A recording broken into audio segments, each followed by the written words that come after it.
조수진의 정치 본색, 오늘도 놓치지 말고 꼭 알아야 할 뉴스들 준비했습니다. 스픽스가 콕 찍어주는 뉴스 스콕 시작합니다.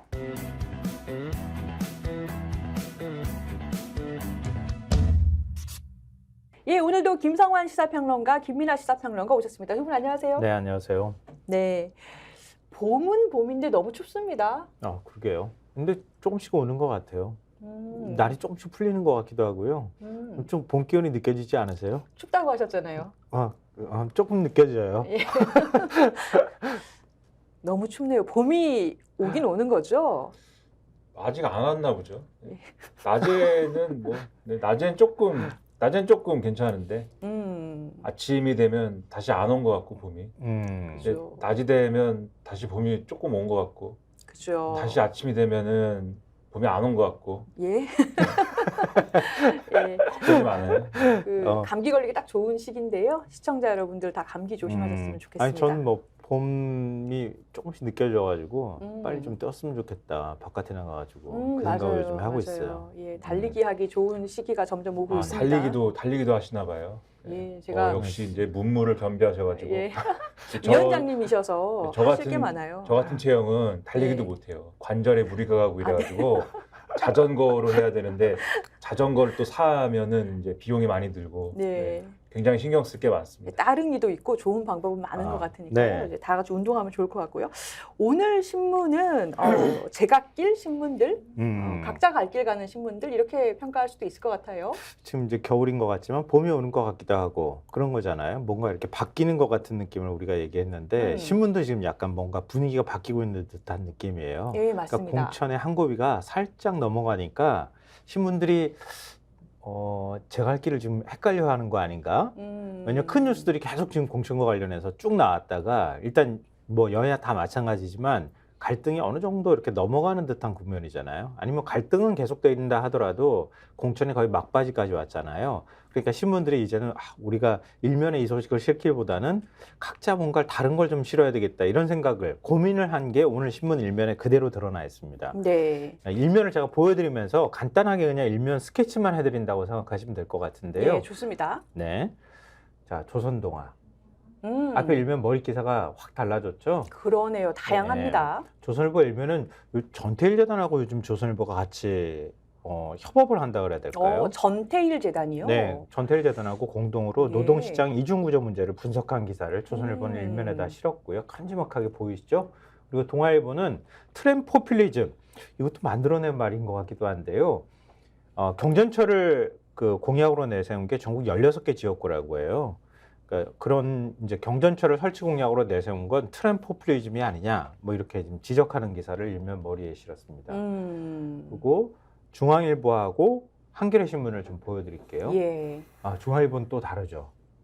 그러니까 이 북미 대화 관련된 얘기를 한 건데요. 중앙일보는 바이든 정부 출범 이후에 백악관 고위 관계자가 처음으로 북미 대화 가능성을 언급했다 이런 기사를 일면에 실었는데요. 백악관 국가안보회의 동아시아 오세아니아 담당 선임보좌관이 북한과 비핵화를 향한 중간 단계의 조치를 논의할 용의가 있다. 이렇게 밝혔다고 하는데요. 보좌관이 했다는 얘기죠. 살짝 좀 오버한 측면도 있어요. 왜냐하면 이게 이 발언을 했다고 하는 행사가 예. 중앙일보 그리고 CSIS가 공동 주최한 포럼이라 그래요. 우리가 공동 주최한 포럼에서 이런 발언을 했습니다. 그리고 그걸 일면에다가 실은 걸 한 거예요. 이게 진짜 바이든 정부가 그런 의사를 가지고 있는지 뭐 포럼에 초청이 됐으니까 그래도 립 서비스를 좀 해줘야 되겠다고 생각해서 했는지는 조금 더 시간이 지나봐야지 알 것 같아요. 그 정도의 이제 가치나 어떤 중요도가 있는 뉴스인지.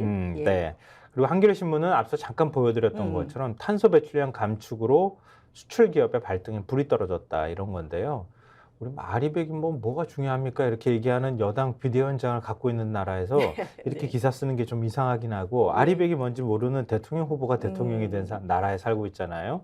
근데 지금 녹색 성장은 아니죠. 그러니까 지금 탄소 배출 문제는 우리나라 수출 기업들한테 굉장히 심각한 문제이기도 하거든요. 예, 그렇죠. 왜냐하면 장벽이 계속 높아지고 있는 상황이에요. 유럽이 제일 그 장벽을 높게 쌓고 있는 상황인데요. 우리는 별로 관심이 없잖아요. 원전 문제만 얘기하고 있는 상황이고 신재생에너지도 오히려 더 줄어들고 있는 상황이잖아요. 예. 그럼 거꾸로 가는 어떤 뭐 정부의 정책들도 함께 짚고 있는 기사다 이렇게 생각하시면 될 것 이 같아요. 문제 한겨레가 계속 꾸준히 다루고 있긴 합니다. 네. 예. 그러니까 일면 스케치를 잠깐 해드렸는데요. 어이구, 벌써 한 5분 이상을 시간이 지났는데 그럼 그 중에서 우리가 어떤 걸 픽했느냐? 역시 그걸 좀 보여드리려고 그래요. 예, 전공이 네, 맞습니다. 문제. 그거는 얘기 안 예. 할 수가 없는데요. 예. 이것도 또 한 고비가 넘어가고 있는 상황인데 고비라고 하는데 고비가 넘어가면 우리 고깃길 넘어가듯이 조금 더 한숨 돌릴 수 있는 상황으로 가야 되는데 지금은 그렇지 않죠. 더 예. 심각한 양상으로 가고 있는 것 같아요. 맞습니다. 신문 일면을 보여드리면서 제가 말씀드릴게요. 한번 보시면 아시겠지만 한국일보는 구제 없다. 전공이 7,800명 면허정지 수순 들어갔다고 하고요. 경향신문 비슷합니다. 미복귀 전공의에 메스를 대기 시작했다. 예. 7,854명에 대해서 면허정지 절차에 개시에 들어갔다. 이런 그래서 사실을 지금 일면에 싣고 있습니다. 여러 신문들이 면허 정지 절차 개시, 면허 정지 수순 이렇게 쓰고 있어요. 예, 실제로 지금 착수를 했고요. 네. 관련 내용은 어제 저희 방송을 보신 분들은 아마 다 아실 거예요. 진료 현장 복귀를 거부한 전공의들에 대해서 행정 처분 절차에 돌입을 했는데 제재 대상자가 아까 숫자 말씀드렸죠. 8,000명이 육박한다고 하는 거고요. 예. 그러니까 무더기 면허정지 사태가 현실화할 것이다. 이런 우려가 커지고 있다는 겁니다. 행정절차법상 사전 통지 후에 전공의에게 의견 제출 기회가 주어지기 때문에 처분이 확정되기까지는 다소 시일이 걸릴 수가 있습니다. 하지만 실제로 면허가 정지될 경우에 전공의들은 상당한 타격을 입게 된다고 신문은 전하고 있는데요. 그렇죠. 예. 면허 정지 기간만큼 추가 수련을 받는다 하더라도 5월 31일 전에 전공의 과정을 마칠 수 없다면 올해죠. 그해 연초에 치러지는 전문의 시험에 응시가 불가능합니다. 그러니까 전문의 자격 취득 시기가 1년 이상 늦어지는 결과로 이어질 수 이게 있다고 해요. 단순히 3개월짜리 처분이 아니라는 거죠. 네. 그러니까 한 해를 꿇는다는 거죠. 그렇죠. 예, 뭐 우리 표현대로 하면 꿇는 거예요. 한 해를. 그러니까 정부는 대한전공의협의회가 각 수련병원 전공의 대표자에 대해선 행정처분과 별도로 형사 고발 등 사법 절차의 속도를 낼 것으로 보인다고 합니다. 업무 개시 명령을 거부한 의료진은 3년 이하 징역이나 그러니까 이거는 3개월 면허 정지 처분하고 별도예요. 네. 그 3년 이하 징역이나 3천만 원 이하 벌금에 처해질 수 있고요. 금경 이상을 받으면 의사 면허가 박탈이 됩니다. 맞습니다. 예. 한번 면허가 취소되면 다시 회복하기는 쉽지 않다고 하거든요. 근데 박민수 보건복지부 2차관은 지금이라도 환자 곁으로 돌아오면 정상 참작을 할 것이다. 이렇게 퇴로를 열어놓으면서도 예. 전공의들과 대화하겠다는 의지도 변함없다. 이렇게 강조는 했다고 하지만 처벌은 일단 내려지면 불가역적이다. 예. 예. 다시 회복하거나 이전처럼 뭐 예를 들면은 2020년 의사 파업이 있었잖아요. 예. 그때는 의사 국가시험 실기시험을 거부한 대학생들한테 다시 시험 기회를 부여를 했었잖아요. 그렇죠. 구제도 해줬고 형사고발했던 것도 다 나중에 구제 다 해줬습니다. 네, 그러니까 의사 면허가 취소됐어도 다시 재취득하게 해주는 2000년 의학분협 당시 파업도 역시 마찬가지였거든요. 예. 이번에는 그런 일 없다 이렇게 정부가 예고하고 있다고 하는 거예요. 네. 그 한겨레에서는 또 간호사 문제도 또 언급을 했어요. 네, 전공에 의해서 대형 병원의 그 예, 어떤 지금 역할들까지 화면에 나오고 있습니다. 네, 예. 그러니까- 간호사는 파업해도 응급실 지키는데 전공의들은 필수 유지 업무에 책임 없나 이렇게 뽑았습니다. 네, 맞습니다. 그러니까 그 지금 이제 노조법에 따라서 병원 응급 중환자 치료 수술과 분만 등의 업무는 정지될 경우에 공중의 생명이나 건강 등을 현저히 위태롭게 하는 필수 유지 업무에 해당이 되거든요. 그러니까 노동자 쟁의행위를 제한하고 있습니다. 근데 간호사들은 지난해 7월 파업에 참여했을 때 그때 6만 명 정도가 참여를 했다고 하는데 네, 그때 간호사법. 네, 네. 15,000명 정도는 병원 현장에 이것 때문에 그대로 남았다 그래요. 맞아요. 그때랑 비교하시는 분들 현장에서는 꽤 있습니다. 네, 근데 간호사들은 그렇게 적용을 받는데 왜 전공의들은 적용을 받지 않느냐 이런 얘기를 하고 있습니다. 맞습니다. 예. 지금 대형 병원에서 이 전공의들만 문제가 되는 게 아니라 전임의들까지 지금 문제가 되고 있는데요. 근데 계약 만료 일을 지금 맡고 있는 상황이거든요. 전임의들이 계약이 대부분 2월 말에서 3월 초에 끝납니다. 예. 그러면 기존의 전임의들의 재계약을 포기하는 것은 물론이고요. 전임의 채용이 예정됐던 의사들이 계약을 지금 거부하고 있는 상황이 속출하고 있다 그래요. 그러니까 전임의도 빠지고 전공의도 빠지고 예. 전임의도 빠지는 상황이 벌어지고 있다고 도미노로 하는 거예요. 지금 현장 공백이 커지고 있네요. 지금 병원별로 전임의 계약률을 모니터링을 하고 있다고 하거든요. 정부가 100% 가깝게 성사된 병원도 있고 한 명도 재계약을 하지 않은 곳도 있다 그래요. 그러니까 전임의들까지 빠지면은 진짜 완전히 의료 공백 사태가 벌어질 수 있거든요. 예. 굉장히 심각한 양상이 벌어질 수 있는 상황이라고 볼 수 예. 있습니다. 아니 김민하 평론가님 이거 어떻게 해야 됩니까? 큰일이죠. 전공의들은 지금 예를 들면은 정부에서는 면허 취소가 될 수 있다, 불가역적이다 이렇게 얘기하지만 물론 이제 법에 따라서 그렇게 되지만 전공의들이 가만히 안 있을 거 아닙니까? 나름대로는 법적 대응을 할 거잖아요. 네. 가처분 신청을 할 것이고 그다음에 소송으로 갈 것이고 소송으로 가면 아마도 전공의들은 그렇게 주장을 하겠죠. 우리는 개인 의사에 따라서 어쨌든 사직을 한 것이기 때문에 이건 업무 개시 명령이나 이런 것에 대한 대상이 되지 않는다. 그거는 집단적으로 정당한 사유 없이 업무를 안 해야지 대상이거든요. 그렇죠. 그렇게 주장을 할 거고 결국은 뭐 이걸 이제 재판을 막 하고 할 텐데 근데 그 결론이 나와야 어쨌든 간에 이게 면허 취소가 되든지 말든지 할 거 아닙니까? 예. 그럼 그게 또 시일이 걸리겠죠. 근데 그 분쟁이 일어나는 동안에는 어떻게 할 거냐. 이게 이제 또 물론 면허 취소가 종국적으로 된다고 해서 그게 답도 아니지만 어쨌든 그 분쟁의 어떤 기간이 또 있을 것이고 그다음에 전임의들의 경우에는 이거는 예를 들면 전공의들은 어쨌든 업무 개시 명령의 대상이 된다고 정부가 주장을 할 수 있는 거지만 전임의들의 경우에는 계약이 어쨌든 자유의사에 의해서 이루어진 계약이 종료가 됐다라는 거는 이 사실관계를 부정할 수가 없는 거기 때문에 이건 뭐 예를 들면은 계약을 하세요 이렇게 명령할 수도 없는 거예요. 예. 이건 그냥 끝나갖고 내가 계약을 안 합니다라고 하면은 그거는 어쩔 수가 없는 것이기 때문에 정부가 설득할 수밖에 없는 거거든요. 근데 지금 의사 단체와 의사들의 입장이 이 계약을 다시 하지 않겠다라는 것을 계속 반복해서 얘기하고 있기 때문에 계약을 안 한다라고 하면 답이 없는 거 아닙니까? 여기다가 이제 그동안에 또 비슷한 입장에서 또 그동안 어떤 의료 공백을 메우는데 또 많이 역할을 해온 뭐 인턴이나 이런 부분들도 인용을 안 한다는 거잖아요, 지금. 예. 의료인들이 이렇게 공백을 계속해서 의도적으로 어쨌든 나타나는 상황에서 앞서 말씀하신 것처럼 간호사들의 경우에는 정부가 이제 소위 말하는 PA 간호사라는 개념을 가지고 일종의 시범 사업을 지난달 말부터 적용해갖고 PA 간호사로 이걸 좀 막아봅시다라고 하는데 예. 현장에서 실제로 적용을 해보면 잘 안 된다는 거예요. 지금 언론 보도를 보면. 왜냐하면 계속 말씀드리지만 법적인 개념이 불명확한 거 아닙니까? 그렇다면 저희가 어디까지가 그럼 간호사가 가능한 업무냐라는 것 자체가 명확하지 않은데 아직 선례가 쌓인 것도 아니고 섣불리 나서가지고 뭐 여기까지 하겠습니다 이렇게 하기가 어려운 상황이라면서요. 그렇죠. 현장에서 예를 들면 간호사에게 그러한 업무를 주려고 하지도 않고 왜냐하면 이 현장에 결국 업무를 줘야 되는 사람은 의사이거나 뭐 이런 집단인데 업무를 주려고 하지도 않고 또 그런 이제 환경을 좀 여러 수단을 통해서 조성하더라도 간호사들이 선뜻 야 이런 상황에서는 내가 법적인 무리수가 있더라도 그걸 감수하고 이런 업무를 맡아야겠다. 지금 상황이 어려우니까 이렇게 하기도 어렵고 이것도 잘 안 되고 그럼 이런 상황을 방치할 거냐. 정부는 이런 상황을 어쨌든지 간에 지금 언론 보도를 쭉 보면은 환자들 큰일 났다. 이런 보도가 오늘 쭉 나오는데 그 이런 상황 어떻게든 조절하든가 조율하든가 혹은 대책이 있거나 이래야 되지 않습니까? 근데 그런 상황, 그런 것들은 그런 대책은 지금 없는 거거든요. 그러니까는 답답한 거예요, 사실 이거는. 그러니까 아직까지 계속 강대강으로 가고 있다 이겁니다. 그러니까 지난해 간호법 사태 때도 마찬가지였지만 간호사는 의사의 지시를 받아서 업무를 수행하도록 돼 있는 거예요. 어디까지 지시를 받고 그러면 업무를 수행하느냐? 그럼 간호사가 독립적으로 뭔가를 할 수 있는 영역을 넓혀줘야 되는 것 아니냐? 고령화 시대를 맞이해서 이렇게 얘기가 나오니까 의사들이 절대 간호사는 독립적으로 하면 안 된다. 간호법을 막아버린 거잖아요. 맞아요. 또 그때는 또 그랬지 않습니까? 예. 이제 와서 근데 지금 와가지고 정부에서 이거 다 넓혀주겠다고 얘기하는데 법상으로 보면 간호사는 독립적으로 뭔가를 처치를 하거나 할 수가 없는 거예요.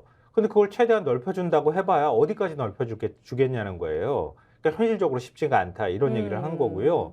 아까도 전임의 말씀을 들었지만 전공의 과정이 끝나면 전임의로 올라가는 거예요. 근데 지금 전공의가 없잖아요. 전임의가 한 2년 정도 근무하다가 전임의는 빠져요. 개업의로 나가거나 다른 데로 옮기잖아요. 그럼 전공의가 여기를 전임의로 올라가야 되잖아요. 네. 근데 지금 안 올라가잖아요. 전임의도 그냥 저 여기서 지금 버티는데도 한계가 있어요. 저 그만둘 거예요. 계약 다 끝났잖아요. 그리고 그만둬 버리면은 다 빠지는 거예요.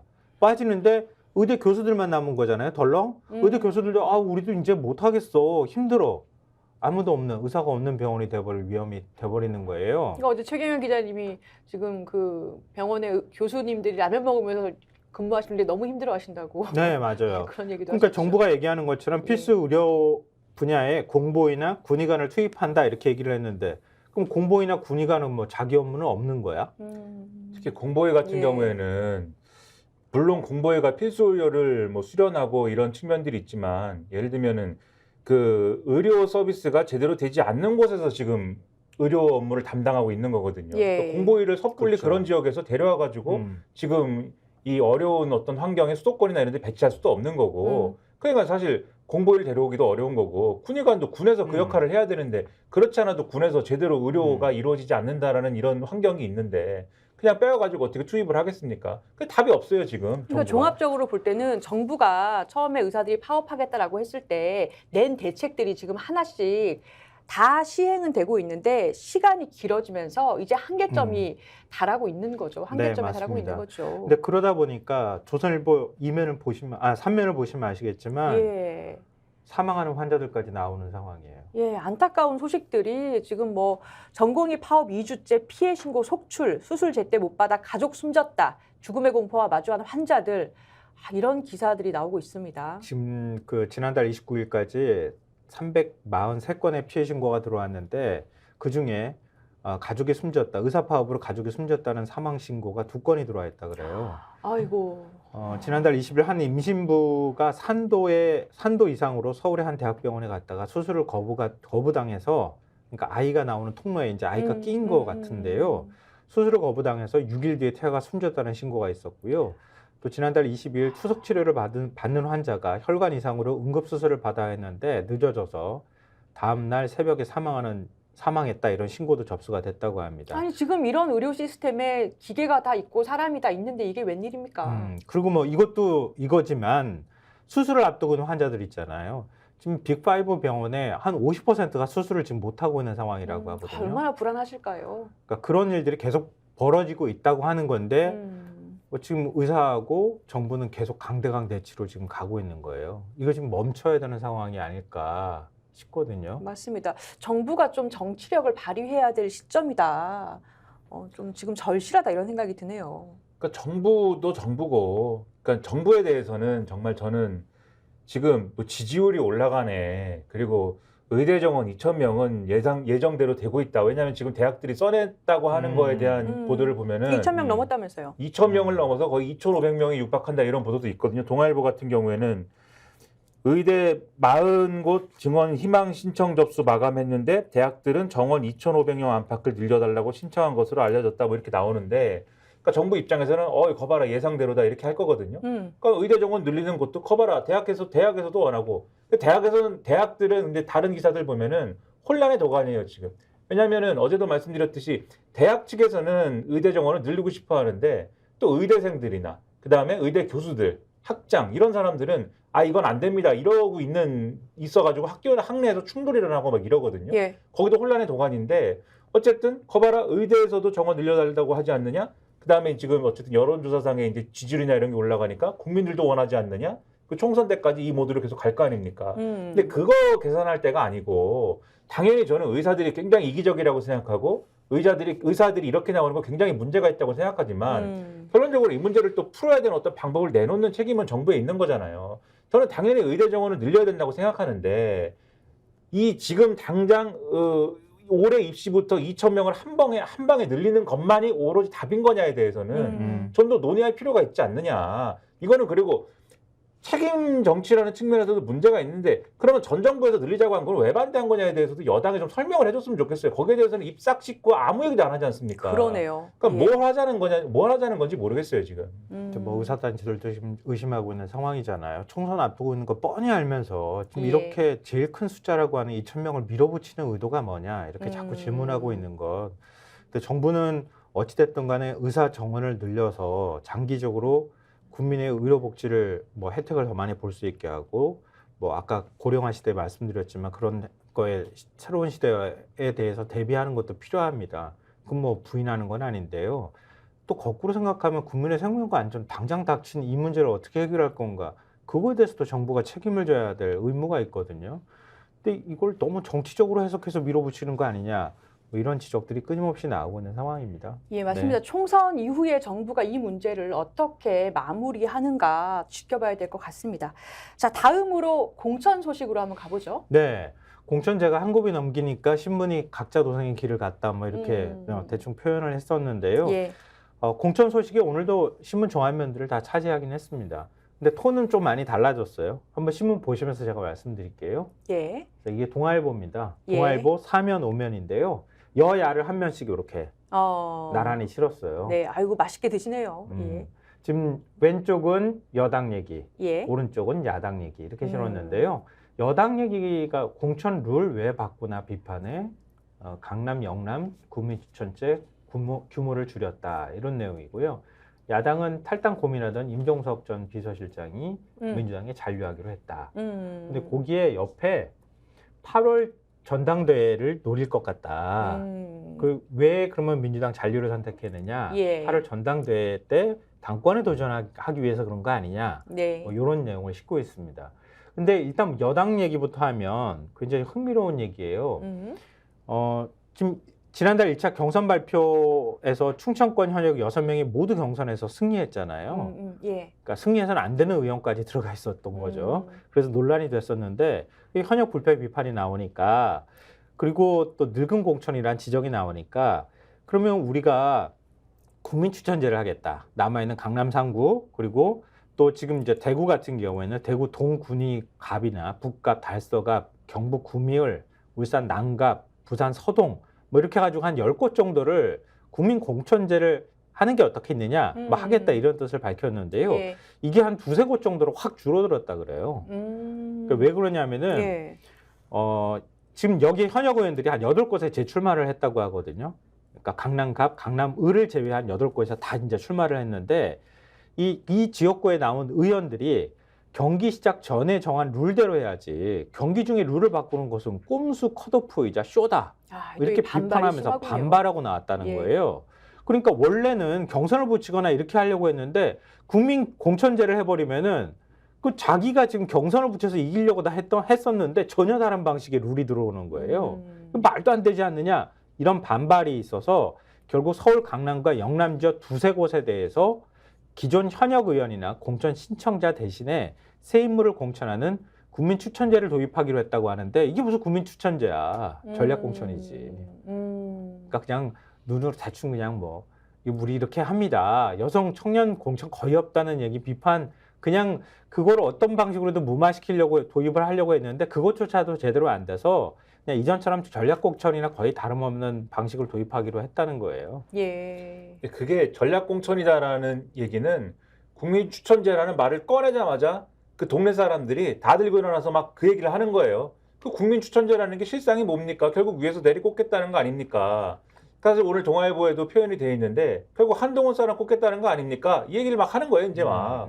논란이 그렇게 되니까. 근데 한동훈 비대위원장의 최근에 그 본인의 어떤 모든 것을 정당화시키는 시스템이잖아요. 어떤, 주장이 뭐냐면 시스템 공천도 있지만 예. 시스템 공천을 통해서도 자기가 하고 싶은 말은 뭐냐면 나는 내 사람 꽂지 않는다. 나는 맞아요. 사찰하지 않는다. 맞아요. 뭐 이러면서 그 얘기를 굉장히 하고 싶어 하는 거잖아요. 그 얘기 나오자마자 지금 국민추천제 그럼 최소화하겠습니다. 이렇게 가는 거거든요. 근데 최소한 그런 걸 하고 싶으면은 예를 들면은 지금 왜 중간에 룰을 바꾸냐라는 항변이 타당해 보이는 게 처음에 정해야죠. 처음에 어느 지역구, 어느 지역구, 어느 지역구는 최소한 예를 들면 이런 지역구의 경우에는 우리가 우리의 어떤 철학을 담아가지고 국민들이 인기 있는 국민들 사이에 인기 있는 어떤 사람들을 여기서 전략 공천을 할 것이기 때문에 여기에 공천 신청하는 현역 의원의 경우에는 지금 하는 것처럼 다른 데 가시든지 아니면 포기하시든지 정리를 먼저 한 다음에 그 다음에 이 정리할 시간을 줘야 되는데 지금 말씀하신 것처럼 막 지금 하고 있는데 그냥 신문에서 막 너무 공천이 물갈이가 안 되는 것 같습니다. 막 이랬더니 그러면 거기를 전략 공천할까?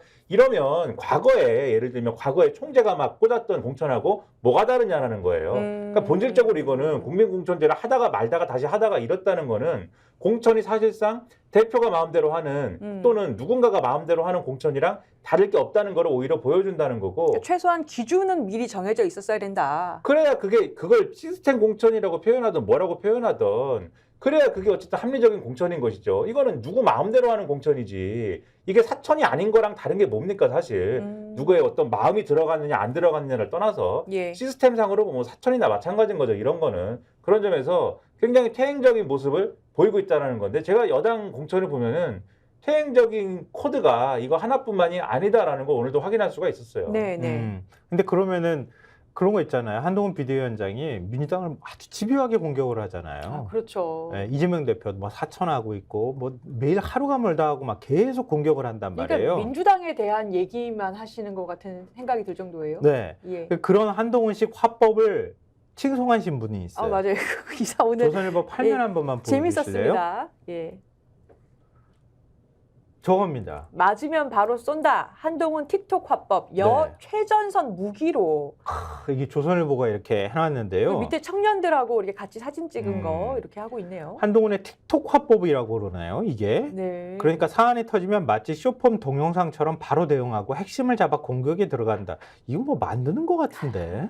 하여튼 그걸 틱톡 화법이라고 얘기하는데 예. 예를 들어서 민주당 이재명 대표가 국민의힘에 입당한 김영주 국회 부의장을 향해서 윤리 항목에서 0점 받았다고 하니까 김 부의장이 0점이면 이재명 대표는 마이너스 200점이다. 이렇게 얘기한 게 대표적이라고 하네요. 예. 그 신문의 시각은 그런데 제 시각을 조금 더 집어넣자면 한동훈의 딸 그 스펙 과장하거나 이렇게 한 거는 마이너스 한 100점 이상은 되지 않을까요? 그것도. 근데 자기는 그걸 예. 모르는 것 같아. 예. 근데 또 저 신문 내용을 얘기하자면 발언을 아예 쫙 표로 정리를 해놨어요. 네, 예. 매일 출근길 기자들과 2, 30분씩 질의응답을 가지면서 적극적으로 공격과 방어를 하는데 현안의 말을 아끼던 박근혜 전 대통령 등 보수정당 대표들과는 아주 다른 모습이다. 그러니까 국민의힘 관계자는 한 위원장이 사실상 대화 공세 최전선에 서 있는 셈이다. 바로 반박하고 온라인으로 퍼져나가기 때문에 대중적으로 상당한 효과가 있다. 이렇게 평가한 내용까지 전하고 있습니다. 예, 이 틱톡 화법이라는 네. 거 이거 누가 만든 단어가 원래 있는 거예요. 사실 뭐 단어가요. 알 게 뭡니까? 틱톡 예. 합법이라고 하든지 말든지. 근데 이제 이 기사에서 제일 재밌는 거는 조선일보가 이렇게 한참 썼지만 마지막에 가서는 작작해라. 이런 얘기도 합니다, 이거를. 작작이라는 근데 단어 너무 있나요? 칭송하면 안 되니까 원래 약간 그러잖아요. 물타기를 근데 뒤에서 해주는 마지막에 거지. 어떻게 끝나나요? 창피한 것도 있는 거예요, 조선일보가. 한동훈 비대위원장이 하는 말 중엔 창피한 것도 있다, 지금. 지금 작작해야 된다. 이런 예. 심경도 있다, 조선일보는. 왜냐면 지금 댓글에 호시우행님 초딩 화법 이렇게 심은정님 작작해라 크크크 이렇게 지금 그러니까 하고 뭐라고 계신데요. 써있냐면 예. 이렇게 써놨어요. 그러나 일각에선 한 위원장의 화법에 리스크가 있다는 지적이 나온다. 한 위원장은 이날 임종석 전 청와대 비서실장이 민주당에 잔류하기로 한 것에 대해 이재명 대표가 대표직을 유지하기 어려우니까 그때를 노리겠다는 생각 같다고 했다. 이에 대해 여당 대표가 정치 평론가 역할을 하고 있다는 반응이 나왔다. 이렇게 썼고 그다음에 MBC가 일기예보에서 숫자 1그래픽을 크게 사용한 데 대해 선을 넘었다고 한 건 역시 부적절하다는 시각이 있다. 그가 다변이라 팩트를 잘못 말할 위험이 있다는 지적도 나온다. 그러니까 이러다가 선거 국면에 맞아요. 계속 실언한다. 틱톡 화법이 뭡니까? 지금 쭉 말씀하셨지만 짧은 쇼폼이 여러 가지 한 200개씩 나오는 게 틱톡인 거잖아요. 그럼 이게 많아지면 확률 틀린 게 나올 확률도 높아지고 실수가 나올 확률도 높아집니다. 그게 선거에서는 망하는 기폭제가 되는 경우가 굉장히 많죠. 그 사실은 이게 좋은 부분도 있지만 그거 작작해라라는 어떤 그런 조언도 한쪽에는 있다. 근데 과연 한동훈 비대위원장이 자기 버릇을 남을 줄 수 있을까? 저는 저 스스로는 개인적으로는 흥미롭게 보는 포인트입니다. 과연 저거 자제할 수 있을까? 정치인도 그냥 상품과 같아서 처음에 이렇게 새 제품이 딱 들어오면 반짝반짝 윤이 나고 아주 좋은 것 같잖아요. 예. 근데 정치인은 계속 구르는 거거든요. 구르면서 상처 입기도 하고 또 헌게되는 것도 되기도 하지만 그러면서 또 반짝반짝 빛이 나야 되는데 한동훈 위원장은 지금 신품으로 들어와가지고 계속 자기가 신품이라고 착각하고 있는 것 같아. 이렇게 하면 할수록 상처를 입고 계속 흠집이 난다는 생각을 전혀 못하는 것 같아요. 흠집이 멋있게 나야지 한 위원장처럼 저렇게 발언하잖아요. 저게 나중에 다 부메랑으로 되돌아와요. 그렇죠. 예전에 발언한 거 다 동영상으로 남아가지고 그렇죠. 나중에 발언할 때마다 그 동영상 끄집어내가지고 비교할 거야. 그리고 제가 조선일보가 좀 창피한 것 같다고 말씀드렸잖아요. 예. 그 핵심 포인트가 제가 볼 때는 이 MBC 일기예보 숫자 1얘기인데 좀 과했죠. 왜 이거를 제가 또 말씀드리냐면 어저께 사설로 썼잖아요, 조선일보가. 비판했어. 물론 사설로 쓰면서도 문재인 정권처럼 하지 말라는 이상한 코드를 넣었지만 물론 그렇게 해가지고 자기들 구독자와 그다음에 보수 유권자층의 그 나름대로의 니즈를 맞추려고 했지만 결국은 그 하지 말라는 거거든요. 그 얘기 하지 말라는 얘기를 하면서 또 한동훈 비대위원장한테 하지 말라고 하고 있는 거예요. 그거 하지 마라. 창피한 거예요, 사실은. 좀 창피한 줄 알았으면 좋겠어요, 한동훈 비대위원장이. 자기 편도 창피하다고 한다, 지금. 그 코드를 알아들어야 됩니다, 한동훈 비대위원장은. 김영주 의원 영입하면서 한 발언 있잖아요. 그것도 나중에 부메랑이야. 내가 볼 땐 김영주 의원의 입당에 무슨 명분이 있다고 그거 막 죽게 세우면서 뭐 중도 확장이니 뭐니 뭔 중도 확장이에요. 제가 볼 때 중도 확장 절대 안 되는 지역구야. 저 거기 사는데. 근데 이제 제가 원래는 다른 데 살다가 영등포 갑으로 이사 갔더니 거기서 난리가 나고. 근데 영등포 갑이 문제가 아니라 어제 중앙일보하고 동아일보가 이 김영주 부의장 처신에 대해서 부적절하다는 취지의 사설을 쓰거나 그 내용을 넣었다고 말씀드리지 않았습니까? 오늘 한겨레, 경향, 한국일보가 다 썼어요. 똑같은 내용으로. 이건 부적절하다. 아무리 민주당에서 무슨 공천 파동이 일어나고 뭐 해도 그걸 다 인정한다고 해도 이거는 아니다. 다 썼어요. 국민들 보는 시선이 다 비슷할 겁니다. 근데 그걸 해가지고 한동훈 비대위원장이 이렇게 막 천군만마를 얻은 듯이 지금 전략공천 한다고 하는데 오늘 기사 내용을 보면 영등포 갑에 김영주 의원 전략공천 한다고 하는데 국민들이 감동할까요? 그걸 보고 저는 아니라고 봅니다. 영등포 갑의 유권자입니다, 제가. 네. 그리고 그 임종석 전 실장 얘기는 왜 안 하느냐 이렇게 생각하실 분들이 있어서 짧게 얘기하고 또 다음 질문 넘어갔으면 좋겠는데요. 결국은 뭐 당에 남기로 했던 거 아니에요. 이낙연 새로운 미래 공동대표하고 만나기도 했다고 하고요. 이낙연 대표가 광주 출마 선언을 하려고 했다가 그것도 잠깐만요. 그리고 보류까지 했었잖아요. 근데 결국은 잔류를 선택한 겁니다. 근데 그 이유를 아까 동아일보 분석을 보면 전해철, 윤건영, 고민정 등 친문계 의원들이 살아 돌아올 경우에 이들을 비롯해 당내 86그룹과 손잡고 반명 세력화에 나설 수 있다. 이런 분석이 나오고 있다는 거예요. 후위를 도모한다는 거네요. 네. 야권 관계자의 말을 인용해 놨는데요. 최근 이어진 공천 파동 등으로 민주당 지지율이 하락하고 있는 추세다. 실제로 총선에서 패배한다면 이재명 책임론이 거세질 것이고 그때 당내 새로운 구심점이 되겠다는 계산 아니겠느냐 이렇게 얘기를 했어요. 근데 임종석 전 비서실장은 사실 후위를 도모할 수 있는 건지 없는 건지는 나중에 가봐야 알죠.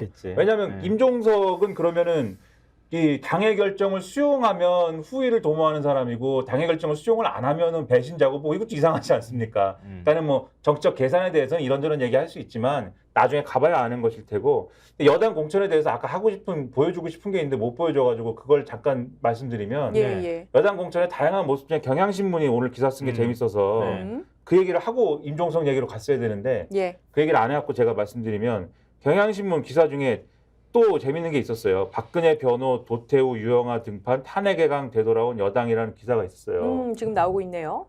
그렇죠. 왼쪽에. 왼쪽에 저 기사인데 저 기사의 경우에는 이 여당이 공천한 사람 중에 그러니까 경선에서 이긴 사람 중에 도태우 변호사라는 사람이 있는 거잖아요.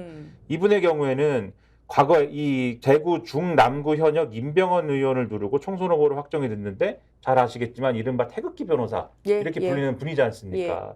그래서 박근혜 전 대통령 변호인단을 이끌었던 유영하 변호사와 함께 지금 이 두 사람을 찝어가지고 이게 뭔가 탄핵의 강을 건너지 못하는 그런 분위기다라고 하는 경향신문의 기사인데 유영하 변호사의 경우에는 지금 확정이 된 건 아닙니다. 지금 경선을 치르고 있어요. 송석준 의원하고. 대구 달서갑에서. 그렇습니다. 만약에 이기면은 두 사람이 세트로 지금 야 태극기다 이렇게 이제 평가를 받을 수 있는 그런 모양새가 갖춰지고 있다. 근데 만약에 이렇게 되면 그것도 국민의힘의 또 다른 퇴행적인 모습 중에 하나 아닙니까? 그래서 이게 어저께는 이제 김건희 특검을 방어하기 위한 이제 물갈이에 실패하는 그러한 국민의힘의 공천의 모습을 얘기했다면 오늘은 아주 극우 쪽으로 쏠리고 있는 국민의힘의 공천이다. 이렇게 말씀을 드리려고 하는데 오늘 또 주목을 한 게 중앙일보의 이상민 행안부 장관 인터뷰가 실린 부분이에요.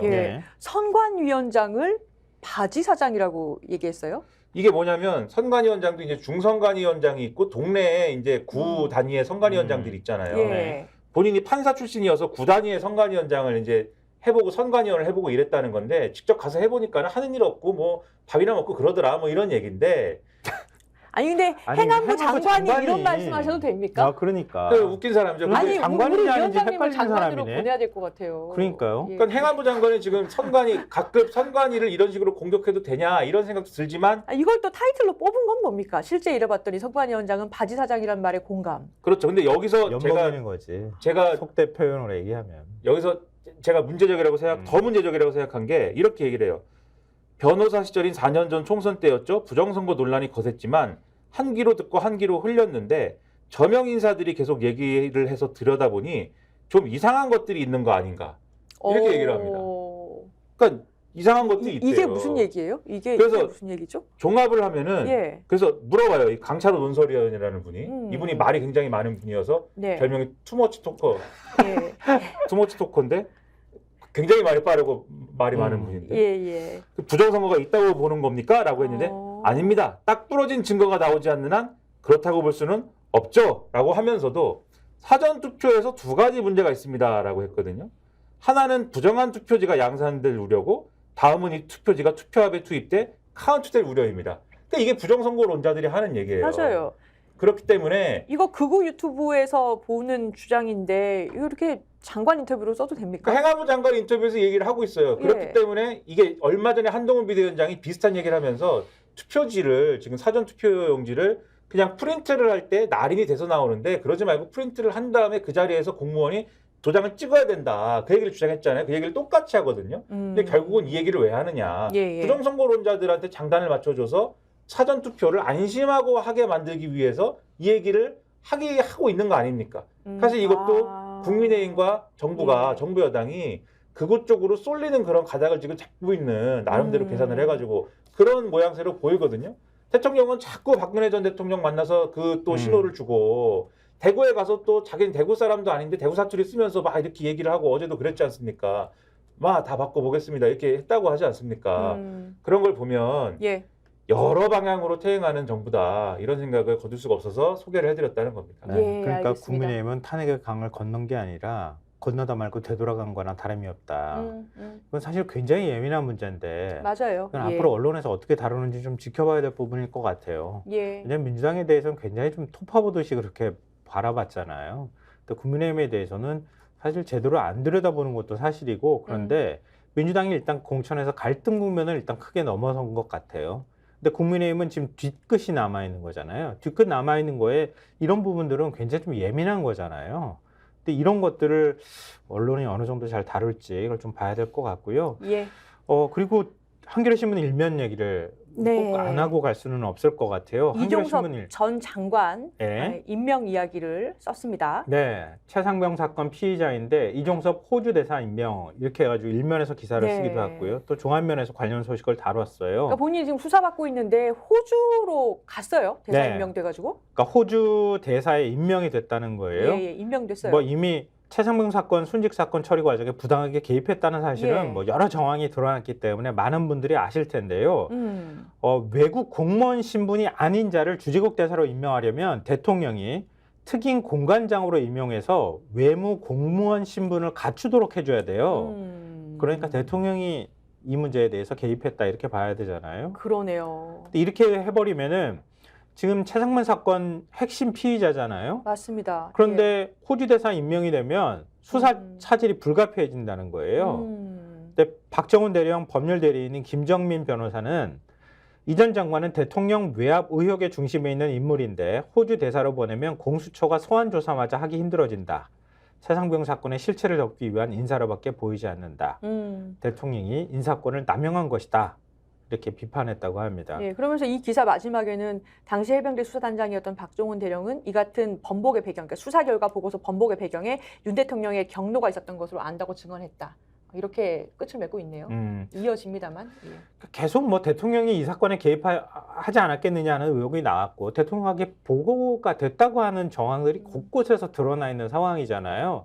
그랬던 대통령이 국방부 장관 출신 인사를 왜 갑자기 호주에 물론 호주와 우리가 국방 뭐 협의할 부분들이 있겠죠. 뭐 무기 판매나 뭐 이런 거에 관여할 부분들이 그러고 보니까 없진 않겠지만 국방부랑 호주랑 업무상 무슨 관련성이 있을까요? 그러니까 무슨 지금 보도에 의하면 예. 정부가 판단한 거는 호주가 방산 수출 등에서 비중이 커지고 있다는 점 등을 감안했다. 이렇게 얘기는 하고 있어요. 호주가요. 네, 그렇다고 하는데 예. 뭐 우리가 뭐 그런 부분도 있겠죠. 하필 지금 수사 중인데 그런 부분도 방산산업이 있겠지만 그런 예. 부분도 있겠지만 그런 이유가 있다 하더라도 과연 전직 국방부 장관을 보내야 되는가? 그리고 그런 적임자는 반드시 이종섭 쪽 국방부 장관이어야 되는가? 여기서 더 눈에 띄는 건 뭐냐면 이분이 우리가 알기로 이 정부 초대 국방부 장관이다. 요거는 잘 알고 있지만 이게 그냥 됐겠습니까?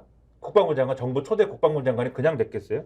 윤석열 대통령 대선 후보 시절에 선거 캠프에서 국방 분야 정책 공약 등 실무를 총괄한 사람이고 국방부 장관이 대사로 임명된 전례를 찾아보면은 노무현 정부 때 국방부 장관을 한 뒤에 주중대사를 지낸 김장수 전 장관이 유일할 정도로 그 정도로 드문 인사, 이례적 인사예요. 거기다가 앞서 말씀하셨듯이 김성환 평론가님 말씀하셨듯이 이 사건 자체가 윤석열 대통령의 경로로 시작됐다라고 의심하고 있는 거지 않습니까? 맞아요. 이런 사건으로 사단장까지 처벌하면 대한민국에 누가 사단장을 할 수 있겠느냐라고 질책을 한 이후에 이 사건이 이첩이 됐다라고 보는 거잖아요. 아니 이게 딴 것도 아니고 사망 사건이에요. 그렇죠. 아니 공수처는 출국금지 조치해야 되는 거 아닙니까? 피의자가 지금 호주 간다는데. 그렇죠. 그래서 공수처로부터 수사를 받고 있는데 이 사람을 어쨌든 이런 이례적인 어떤 인사를 해서까지 호주로 보냈다라고 하면 당연히 이거는 부적절한 인사이고 의심이 된다라고 우리가 기사를 쓰고 사설을 쓸 수밖에 없죠. 그래서 한겨레도 기사 쓰고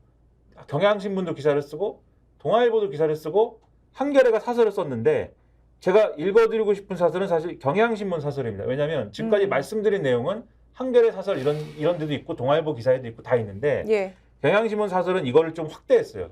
경향신문 사설의 경우는 제목이 최상병 사망 수사 중에 줄줄이 중용 공천되는 의혹 인사들입니다.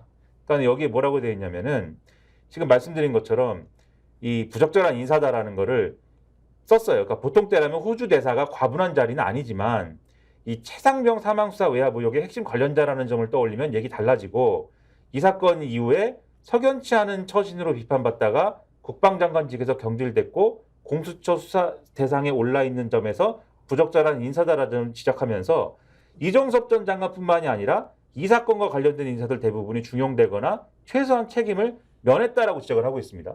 당시 보고선상에 있었던 임종득 국가안보실 2차장, 신범철 국방부 차관은 이번 총선에서 국민의힘 지역구 후보로 공천이 됐다. 최상병 사망에 책임이 있는 임성근 사단장은 계급을 유지한 채 정책 연수를 떠났다. 그러니까 이런 상황으로 볼 때 이 사건의 진상 규명 필요성은 더 커졌다. 특검 수사를 통해서라도 진상을 밝히고 응분의 책임을 물어야 된다. 당연하지 않습니까? 예. 공천을 막 줘요. 그러니까 뭐 이게 우리 해석이 아니라 신문이 그렇게 지적하고 있다는 말씀까지 좀 전해드린 거고요. 한겨레 신문 만평 하나 보여드릴게요. 네. 야, 지금 다 컵라면 나와 있죠, 먹으면서 우리 설명한 얘기를. 문신이 있네요. 예. 아 그러네. 문신 조폭이네. 있으신 분들은 보통 용비늘 같은데요. 근데 뭐 이제 컵라면 먹으면서 막 임명장하고 여권 두고 있으니까 이제 윤석열 대통령으로 보이는 캐리커처가 예전에 윤 대통령이 그거 예. 얘기하지 않았어? 뭐 수사 가지고 뭐 장난치 뭐 조폭이지 깡패지 그게 뭐 검사냐 그러지 않았나요? 맞아요. 그 얘기가 갑자기 좀 떠오르는 이런 얘기인데요. 해외로 잠시 나가 있어 이렇게 얘기하는 국민인 공천 남편이네요. 시스템 공천이라면서요. 예. 시스템이라면서요. 이게 시스템입니까?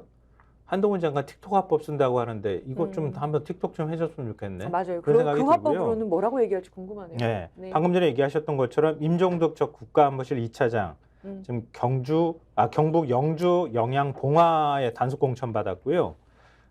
그리고 신범철 전 국방부 차관 결국 중간에서 중간다리 역할을 했다고 하잖아요. 메신저 역할을 했는데 충남 천안 갑에 단속 공천 받았습니다.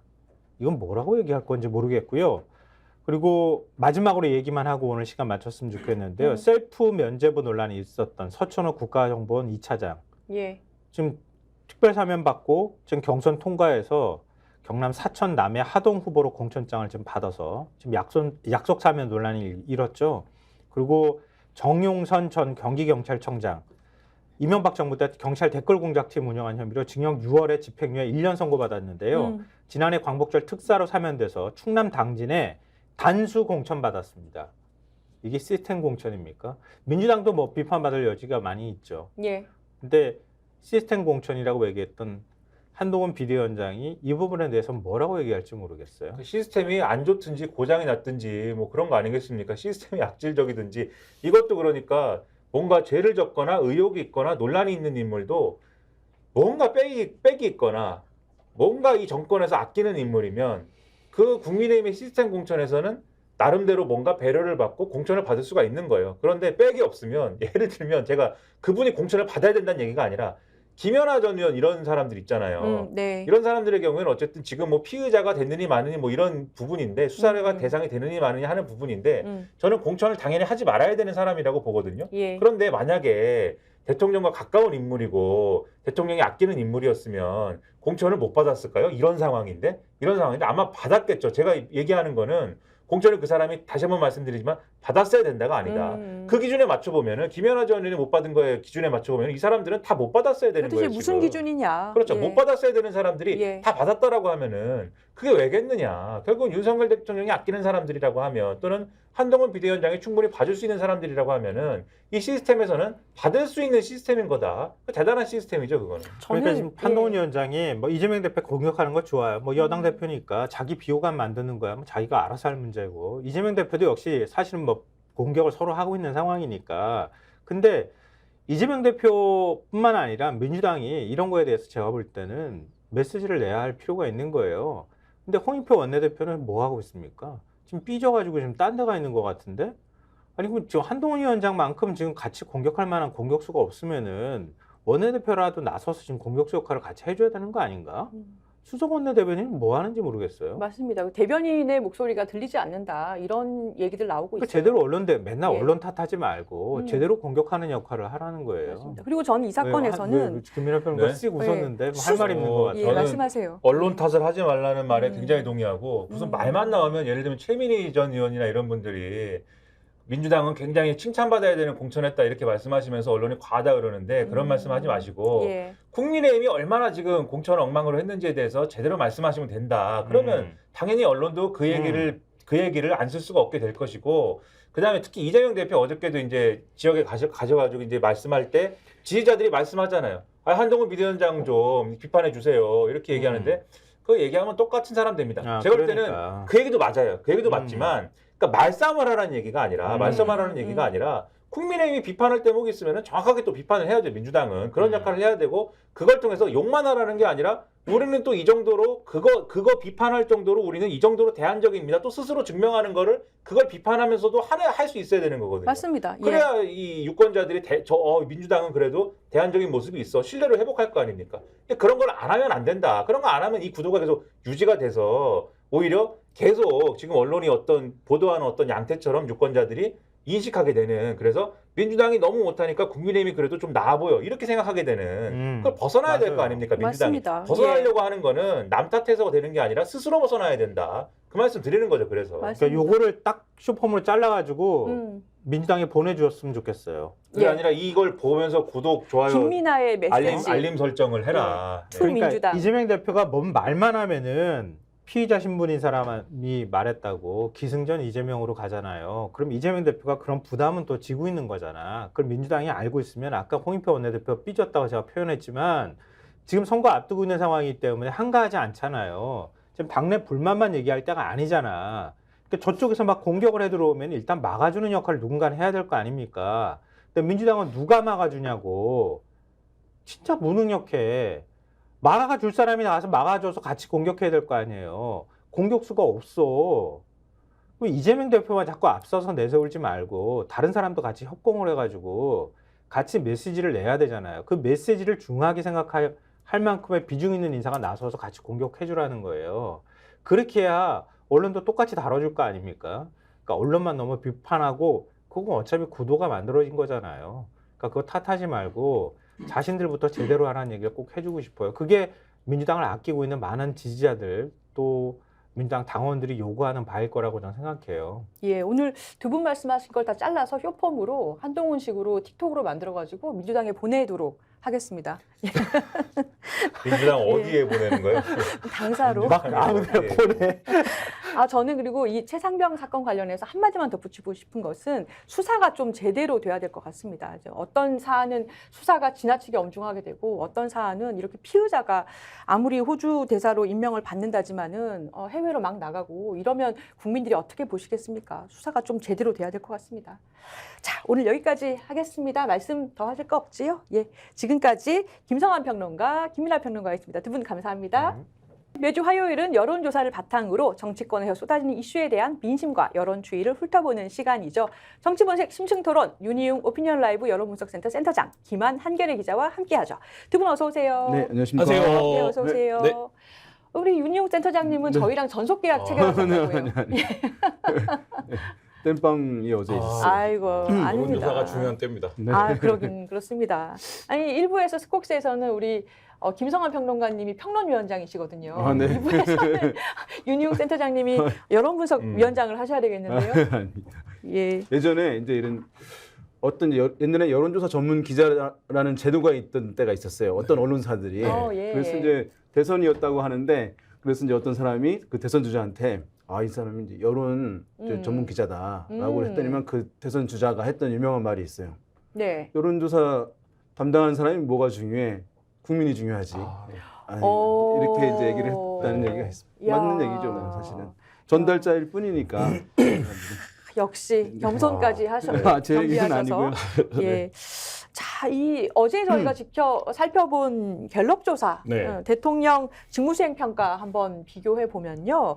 갤럽 조사에서는 대통령 지지율 추세가 조금씩 오름세였어요. 그러니까 긍정 평가 부분이 2월 들어서 29%에서 어제 보여드린 갤럽 조사입니다. 2월 첫째 주 29%, 34% 그리고 이제 3월 첫째 주에 39%까지 긍정 평가가 쭉쭉쭉 올라가는 추세였어요.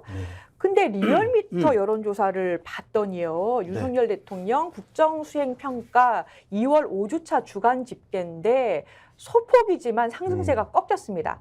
41.9%였다가 2월 5째 주에 리얼미터 조사에 의하면은 41.5% 긍정평가로 꺾였어요. 그러면 이게 리얼미터 조사하고 갤럽 조사하고 윤희용 센터장님 그 조사 방식이나 기간에 따라서 조금씩 차이가 있는 건가요? 네, 그렇죠. 차이가 이제 분명히 있는 것인데요.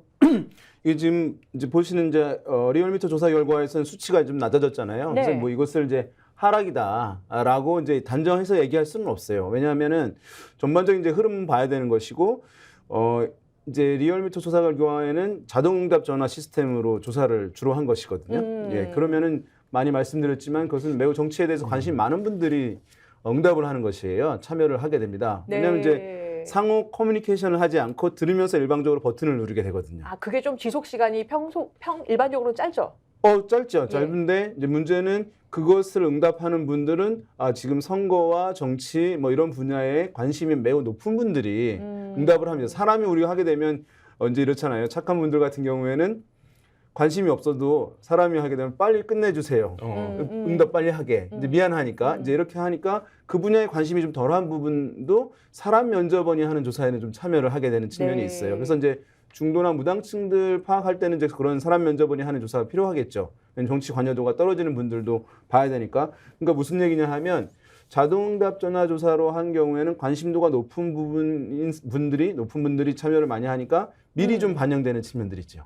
먼저 빠르게. 그렇군요. 그러니까 리얼미터 조사 결과를 보게 되면 30% 중반대부터 해서 꾸준히 쭉 올라와 40% 초반이 된 거예요. 그래서 이제 지난주에 비해서 수치가 뭐 이제 이것도 의미 있는 수치 차이도 아니고 그래서 이제 그 수준까지 이제 올라가 있는 상황이고요. 이것이 또 무한정 올라갈 수는 없는 거잖아요. 왜냐하면 정치적으로 이제 부정적으로 인식하는 분들이 있는 것이니까 그래서 그런 이제 뚜렷하게 차이가 있는 것은 아니다라고 이제 보시면 좋겠고요. 어쨌든 이제 대통령 국정평가는 대통령 지지하십니까라고 묻지 않고 일을 잘한다고 보십니까, 잘 못한다고 보십니까? 최근에 이렇게 묻는 것이니까 뭐 최근에 여러저러하게 이제 윤석열 대통령이 정치권에서 약간 비켜서 있는 것도 저는 이제 긍정적으로 아마 이제 받아들여지는 부분들이 어떤 분들한테는 있을 수 있겠고 왜냐하면 정치적 사안에 논란이 연루가 되게 되면 사실 정치적으로 평가하는 시각이 높아지잖아요. 그러니까 윤 대통령의 발언이 많이 보도된다기보다는 한동훈 비대위원장이 그렇죠. 네. 보도되고. 그러면서 이제 뭐 민생 토론회나 이제 뭐 많이 이제 이따 얘기하겠지만 의대 정원 확대 이런 부분들은 어쨌든 국민적 공감도 있는 사안이니까 그러면은 정치적으로 내가 지지하지 않더라도 뭐 이전에 비해서는 이제 이런 거 한다고 하니까 대체로 잘하는 거 아닌가 뭐 이제 이렇게 응답을 하게 되면 그걸 모아서 뭐 대통령 국정 지지율이라고 표현을 하는 것이니까 예. 그 흐름에서 이제 볼 필요 있을 것 같습니다. 네, 김한 기자님. 네. 근데 리얼미터 조사에서 어쨌거나 전주 대비 하락했다고는 하지만 지금 41%대 유지를 하고 네. 있습니다. 2주째. 그러니까 이렇게 40%라는 수치가 좀 의미가 있다면서요. 그러니까 국정이 좀 안정적으로 운영될 수 있는 기반이다 이렇게 본다면서요. 네, 그렇습니다. 마지노선이라고 보고 그래서 용산에서 굉장히 신경을 많이 쓰는 숫자라고 이제 저도 듣고 있는데요. 그러니까 이게 이제 어쨌든 대통령에 대한 긍부정 평가는 뭐 늘 어떤 수치로든 존재하는데 거기서 어쨌든 어떤 추세를 계속 유지해가고 있다라는 건 지금 이제 보시면 아까 갤럽 같은 경우에는 지금 뭐 한 달 사이에 드라마틱한 변화가 사실 있는 거거든요. 근데 생각해 보면 이 한 달 동안 윤석열 대통령이 뭘 했지라고 생각하면 뚜렷한 건 없습니다. 사실 근데 그 이전에 너무 못한다, 리스크가 너무 많다 이러던 시절에 비해서는 굉장히 좀 뭔가 안 보이는 사람들의 눈에 가시화가 안 되는 효과가 있고 또 한 가지는 지금 뭐 더 잘 아시지만 굉장히 결집돼 있는 때입니다. 그러니까 예를 들면 선거를 한 달 앞두고 있는 때고 이 정치적으로 지지 의사를 표명할 사람들이 굉장히 활성화되어 있는 때이기 때문에 뭐 그런 것들도 좀 반영이 되어 있는 게 아닌가 뭐 이런 생각 듭니다. 지금 대통령 지지율 받치고 있다라고 평가되는 게 의대 정원 이슈입니다. 이에 대한 국민들의 긍정 평가, 뭐 이 기대 심리 이런 것들이 있다고 하는데 그러니까 윤석열 대통령이 앞으로 정책 추진 어떻게 하냐가 중요합니다만은 오늘자 기사들 봐도 면허 정지, 구속 이렇게 강대강 대치가 계속 보도가 되고 있고 뭐 갤럽은 계속 올라갔는데 리얼미터는 조금 주춤한다. 결국에 이 이슈가 어떻게 보면 반사 이익인 건데 이게 계속될 수는 없다. 이런 점을 보여주는 거라고 봐야 될까요? 일단은 이제 만약에 두 가지 시각이 있죠. 이제 의대 정원 확대와 관련해서 이제 의사들의 파업들이 심하게 되고 그렇게 되면 어떤 환자들의 불편이 가중되고 그러면 국민들의 불안은 커지게 되고 그렇게 되면 어쨌든 정부의 위기 관리 역량에 대해서 또 문제 제기하고 하는 정부는 뭐 흐름들이 하냐? 있어서 이제 좀 부정적으로 기류가 변할 수도 있지 않겠냐라고 하는 일각의 시각이 있어요. 뭐 그런 분들이 사실은 좀 있을 수는 있을 텐데 근데 그럼에도 불구하고 전반적으로 그 정부와 이제 의사들의 그룹 간의 이 대결 양상에서 국민들은 여전히 사실은 이제 의사들에 대해서 비판적인 시각들이 있는 것이고 의대 증원 이제 뭐 의대 정원 확대하는 것에 대해서 압도적으로 찬성하는 기류들이 있는 것이니까 사실 이게 짧은 기간에 그런 부정적 기류로 전환이 된다라고 하기는 사실은 쉽지는 않은 상황이에요. 왜냐하면 이제 우리가 정치적 또는 사회적 여론에서 한 70%가 어느 일방의 흐름이다라고 할 경우에는 우리가 일반 사회에서 이제 상식과 같은 아니면 역사적 사실과 같은 정도로 사실 높은 거예요, 한쪽으로. 예, 그래서 왜냐하면 어떤 이제 진보 성향이 매우 강한 분들은 무엇을 하든 간에 부정적으로 보는 사람들이 있어서 정부가 만약에 추진을 한다고 하면 그런 사람들이 있다는 점을 감안하면 한 70% 정도 기류라고 한다면 정말 대단한 이제 국민들의 대부분이 동의를 한다는 것이니까 지금 어쨌든 그 기류를 윤석열 대통령이나 현 정부가 타고 있는 것이라고 할 수 있거든요. 그래서 단기간에 이제 전환되기는 쉽지는 않아 보이고 그 다음에 이게 선거가 있는 것이잖아요. 근데 선거에서는 사실은 어떻게 보면 영리한 것이라고 볼 수 있어요. 이제 여권에서 이 이슈를 미리 사실 어떻게 할 수도 있었을 텐데 쭉 와서 선거 임박해가지고 이제 쟁점이 되는 부분이잖아요. 예. 그렇게 되면 그 사안에 대해서 국민적으로 인식이 일단 넓어지게 되는 것이고요.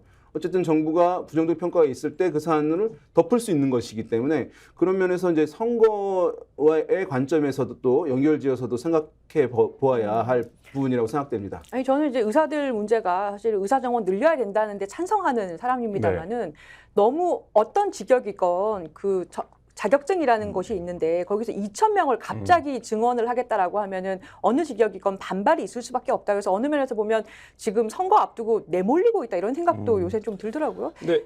뭐 그 부분이 분명히 있죠. 거친 부분이 있고 이거 실질적으로 실현 가능하냐 이런 부분들이 있는데 사실 이제 근데 생각해 보면 이게 대통령 지지율과 연동은 어떤 맥락인 것 같냐면 제가 이제 얘기를 들어보면 윤석열 대통령이 어쨌든 1,600만 표 이상을 얻었던 이제 시절에 윤석열 대통령을 상징하던 이미지가 좋아 빠르게 가잖아요. 예를 들면 어떤 추진력이 있다. 예를 들면 외교 좀 못할 것 같아. 남북관계 글쎄 전문성 있는지 모르겠어 하는데 어쨌든 그건 참모들이 정책을 만들고 그러면 집행하고 실행할 수 있는 사람이다. 이런 이미지가 있었거든요. 근데 이제 그게 굉장히 부정적으로 흐르다가 저 이제 이 의대 정원 문제를 보면서 사람들이 지금 말씀하신 것처럼 의대 정원의 70% 이상의 국민들이 의대 정원을 찬성해 의대 정원을 늘려야 된다라고 생각하고 있는 상태에서 아 근데 그게 되겠어? 의사들도 저항할 텐데라고 하는 생각에서 윤석열 대통령이 어쨌든 드라이브를 거는 모습 자체가 그러니까 우리가 이제 잊고 있었던 1,600만 표를 득표했던 윤석열 대통령의 어떤 지지 저력 뭐 이런 것들을 조금 환기하는 측면이 있는 것 같고요. 근데 이게 사실 강론으로 들어가면 굉장히 여러 가지로 어려움이 많겠지만 예. 지금 이제 선거에서 중요한 건 그게 아닌 상황이기 때문에 시간도 없습니다. 사실 평가할 그렇기 때문에 이제 그것들이 반영되고 있는데 그게 뭐 어떤 분들은 답답할 수 있죠. 답답한 분들 분명히 있을 텐데 오늘 아침만 보더라도 사실 보도에 나오면 각 이제 정원을 늘린다는 거잖아요. 그러니까 의대들이 증원 요청을 했다는 거잖아요. 그런 것들이 종합적으로 좀 이 사안에 대한 어떤 정부에 대한 지지 뭐 이런 것들로 나타나는 것 같습니다. 자, 정당 지지도 한번 살펴보겠습니다. 그러니까 지난달 28일에서 29일 실시한 리얼미터 조사에서는 국민의힘이 46.7%, 더불어민주당이 39.1%로 나왔는데요. 국민의힘은 지난주 대비해서 3.2% 오르면서 2주 연속 상승을 했고요. 센터장님 보실 때 민주당은 4주 연속 하락했잖아요. 리얼미터를 기준으로 본다면. 그러니까 민주당은 아주 소폭이지만은 0.4% 하락했고, 근데 이게 지금 4주 연속이고요. 국민의힘은 상승을 또 3% 가까이 했습니다.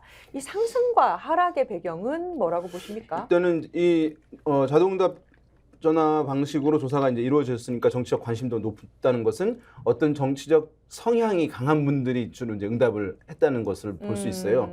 근데 우리가 한 달 전만 하더라도 민주당의 정당 지지율이 리얼미터 조사에서 높았습니다. 아, 예. 그래요? 근데 지금은 이제 반대가 됐다는 상황이 사실은 한 가지 포인트라고 할 수 있는데. 리얼미터는 조사 방식을 늘 이걸 쓰고 있는 건가요? 그렇죠. 아. 네, 그러니까는 이제 그 이전까지만 하더라도 진보 성향층의 결집도가 높았다고 볼 수 있고 또 한편에는 보수층의 결집들이 상당히 이완돼 있다고 볼 수 있는 거예요. 근데 지금 이렇게 반대 현상이 나온 것은 반대로 해석이 가능한 거죠. 이건 그러면 결집도를 보여준다라고 해석 가능한 거네요. 그것을 설명하기에 유용한 자료입니다. 그래서 그렇군요. 진보 성향의 어쨌든 유권자들 같은 경우, 국민들 같은 경우에 최근에 좀 느슨해지는 흐름들을 보여주고 있는 측면이 있겠고, 또 이제 보수 정당을 지지하는 분들의 결집도가 상당히 이제 복원된 흐름이라고 이제 볼 수가 있어서 이제 그 흐름을 보여줄 수 있고, 또 그럼에도 불구하고 또 이제 국민의힘 정당 지지율이 더 올라간단 말이죠. 민주당은 이제 정체되거나 좀 하락하는 부분이잖아요. 그것은 뭐 최근에 이제 있었던 것은 국민들이 정당들의 뭐 이렇게 이제 내부 상황을 아주 면밀하게 들여다보는 건 아니잖아요. 미디어를 통해서 이제 듣게 되는데 지난번 이제 아직까지 이어지고 있습니다만은 공천과 관련한 이제 잡음에서 어쨌든 양당 간의 비교가 되게 되면서 이제 민주당보다는 국민의힘의 공천이 좀 나았다 또는 이제 문제가 덜했다라고 하면 상대 평가를 하게 되는 것이니까 그러니까 민주당의 공천 관련한 이슈가 사실은 지난 한 달간 뒤덮다시피 한 것이거든요. 그러니까 유일하게 정당을 평가할 수 있는 기준이었다고 할 수가 있겠고 그것이 이제 반영이 많이 된 것이라고 이제 보고요. 보게 되면 사실은 지지층에서도 이제 그 자기 당에 자기가 지지하는 정당의 공천 평가했을 때 국민의힘의 지지자들은 자기 정당의 공천에 대해서 굉장히 긍정 평가를 높게 해요. 다른 조사에 보면은 뭐 80% 이상 높게 하는데 민주당 지지자들은 민주당의 공천의 평가에 대해서 한 60%대 잘한다고 한 응답이 그러니까 그 지지층에서도 사실은 차이가 좀 나는 부분들에서 어떤 조사에서는 민주당 지지율이 떨어지잖아요. 그런 건 민주당을 지지했다가 지지하지 한다고 얘기를 안 하는 것이잖아요. 그러니까 그런 사람들 좀 발생을 할 수밖에 없는 그런 상황이었다고 보겠습니다. 예. 최근 뭐 한 달여 사이 동안 민주당이 지지자들에게 우리를 왜 지지해야 된다라는 근거를 사실 제시하지 못하고 있는 상황이에요. 그러니까 이게 자동응답 조사 아까 말씀하셨지만 민주당 인기가 없을 때 호남의 정치 골목길 르포 이런 거 취재를 가보면 제일 먼저 하는 말, 정책이 안 한다요. 그러니까 민주당을 지지했지만 민주당이 못하는 얘기를 안 하고 싶어하는 심리들이 있거든요. 그러니까 지금 그런 이제 말하자면 심리가 요 지지율에도 좀 반영이 되어 있다 이렇게 보여져요. 근데 이게 민주당 입장에서는 뭐 3월 중순 이후에 반전할 수 있다 이런 낙관론이 중요한 게 아니라 대부분의 경우에 이런 경우 어떻게 이어지냐면 투표율이 낮아집니다. 그러니까 민주당을 투표장에 나와서 찍어야 되는 사람들이 내가 민주당을 찍어야 될 적극적인 이유를 발견하지 못하기 때문에 투표율이 낮아지고 일반적으로 보수층의 투표율이 높죠. 네, 그게 지금 민주당이 최근에 한 달의 추세에서 굉장히 주목해 봐야 할 대목 인데, 그러니까 당연히 우리를 지지해야 되는 한국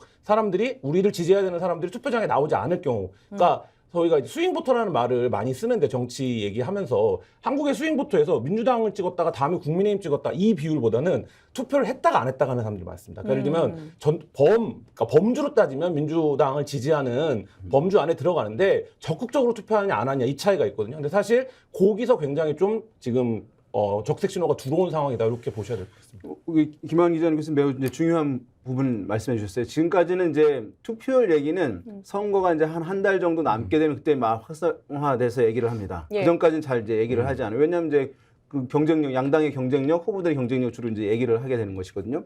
근데 이제 투표율 매우 중요하죠. 왜냐하면 여론이라고 하는 것은 투표에 참여하지 않는 사람들도 포함한 여론인 거예요. 여론조사의 결과들은. 근데 선거라고 하는 것은 투표에 참여한 사람들만의 여론인 거예요.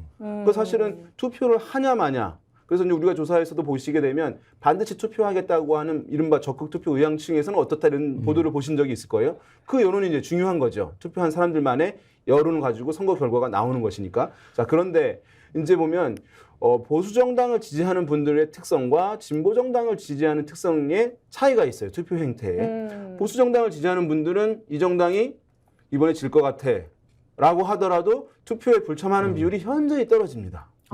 왜냐하면 60대 이상에 계신 분들은 이 투표라고 하는 것은 굉장히 이제 사회적으로 본인의 이제 존재 의미를 찾기도 하는 것이고 중요하다고 비중하다고 이제 인식하는 비율이 높아요. 그래서 비가 오나 눈이 오나 이제 사실은 굉장히 이제 높은 것이고 안정적인 것이죠.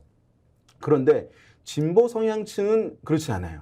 왜냐하면 진보 성향층은 쭉 해서 이제 해야 한다 또는 이제 될 수 있겠다라고 하게 되면 투표를 높이는 흐름으로 가게 되는데 만약에 이번에 안 될 것 같아라고 하게 되면 40대, 50대 초반 뭐 어떻게 보면 이제 좀 판단이 좀 합리적 판단이 빠르신다고 봐야 될까요? 아무튼 그런 분들 같은 경우에는 해도 별 볼 일 없어라고 생각하면 투표에 불참하는 비율이 진보 성향의 유권자들 측에서 높아요. 그래서 진보 정당이 선거에서 대패했을 때 투표율이 현저히 낮았어요. 그러니까 2007년 대선도 그렇죠. 이명박 대통령 됐을 때 또 바로 직후에서는 2008년 4월에서도 이제 50%가 안 돼 총선인데. 그리고 지난 지방선거도 마찬가지예요. 50%는 간 넘었죠. 그렇군요. 요즘에는 지방선거와 총선은 60%를 넘어져야 이제 말이 되는 거예요. 근데 50% 떨어졌다는 것은 10%가 떨어졌다는 거잖아요. 그러면 근데 진보 정당이 참패를 한 거예요. 그러면 지금 이 투표율 또는 이 응답률 이거를 약간 비교해가지고 굉장히 중요한 어떠한 그 변화 내지는 지표, 뭐 징표가 있는 거라고 볼 수 있겠네요. 근데 제가 지금 궁금한 게 뭐냐면은 실제 민심은 전 약간 변화하는 게 느껴지는 것 같거든요. 그러니까 민주당의 지지율은 여론조사에서 계속 떨어지고 있고 심지어 지금 지난해 2월, 그러니까 1년 전에 국민의힘 전당대회 때 기간 이후로는 민주당이 지난 2월 4주차 조사에서 처음으로 역전까지 당했단 말입니다.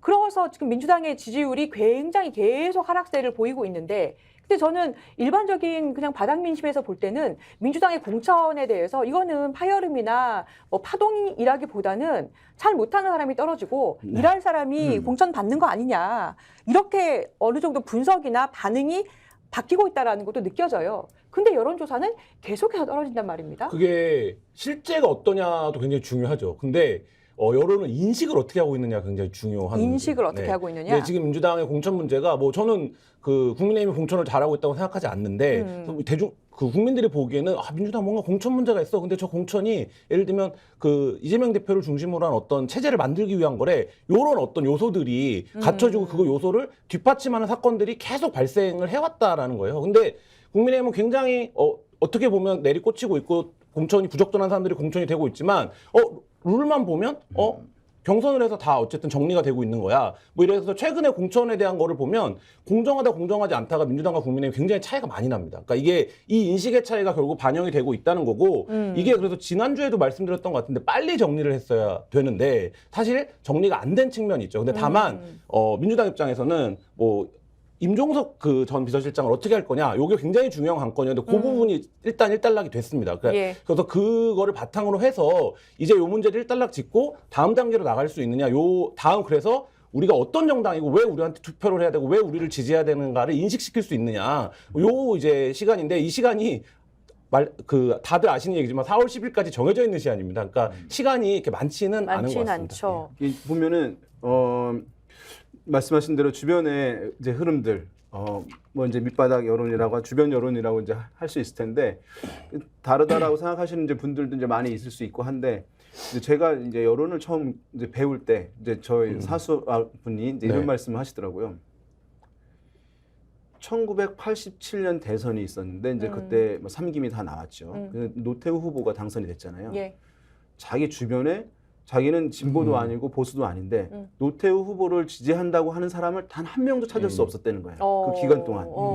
근데 노태우 후보가 1등으로 당선이 됐어요. 그랬죠. 그러면서 저보고 여론을 하려면은 그만큼 대중이 다양하게 있다는 것을 받아들여야 된다는 얘기를 하고 있어요. 그러니까 우리는 사실은 비슷한 사람들을 만나는 것이기 때문에 이제 그렇게 되는데 그렇지 않은 사람들 이제 충분하게 있는 측면이 있겠고요.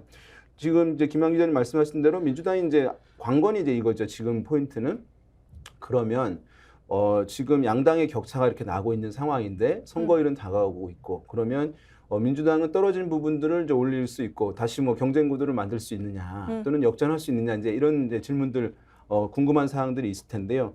뭐 떨어진 부분들 이제 복원할 수는 있겠죠. 선거 다가오게 되면 우리가 여론조사에 있는 그 모름, 무응답층은 점점 줄어들게 돼 있어요. 그럼 그것이 이제 어느 당으로 가는 것이니까 네.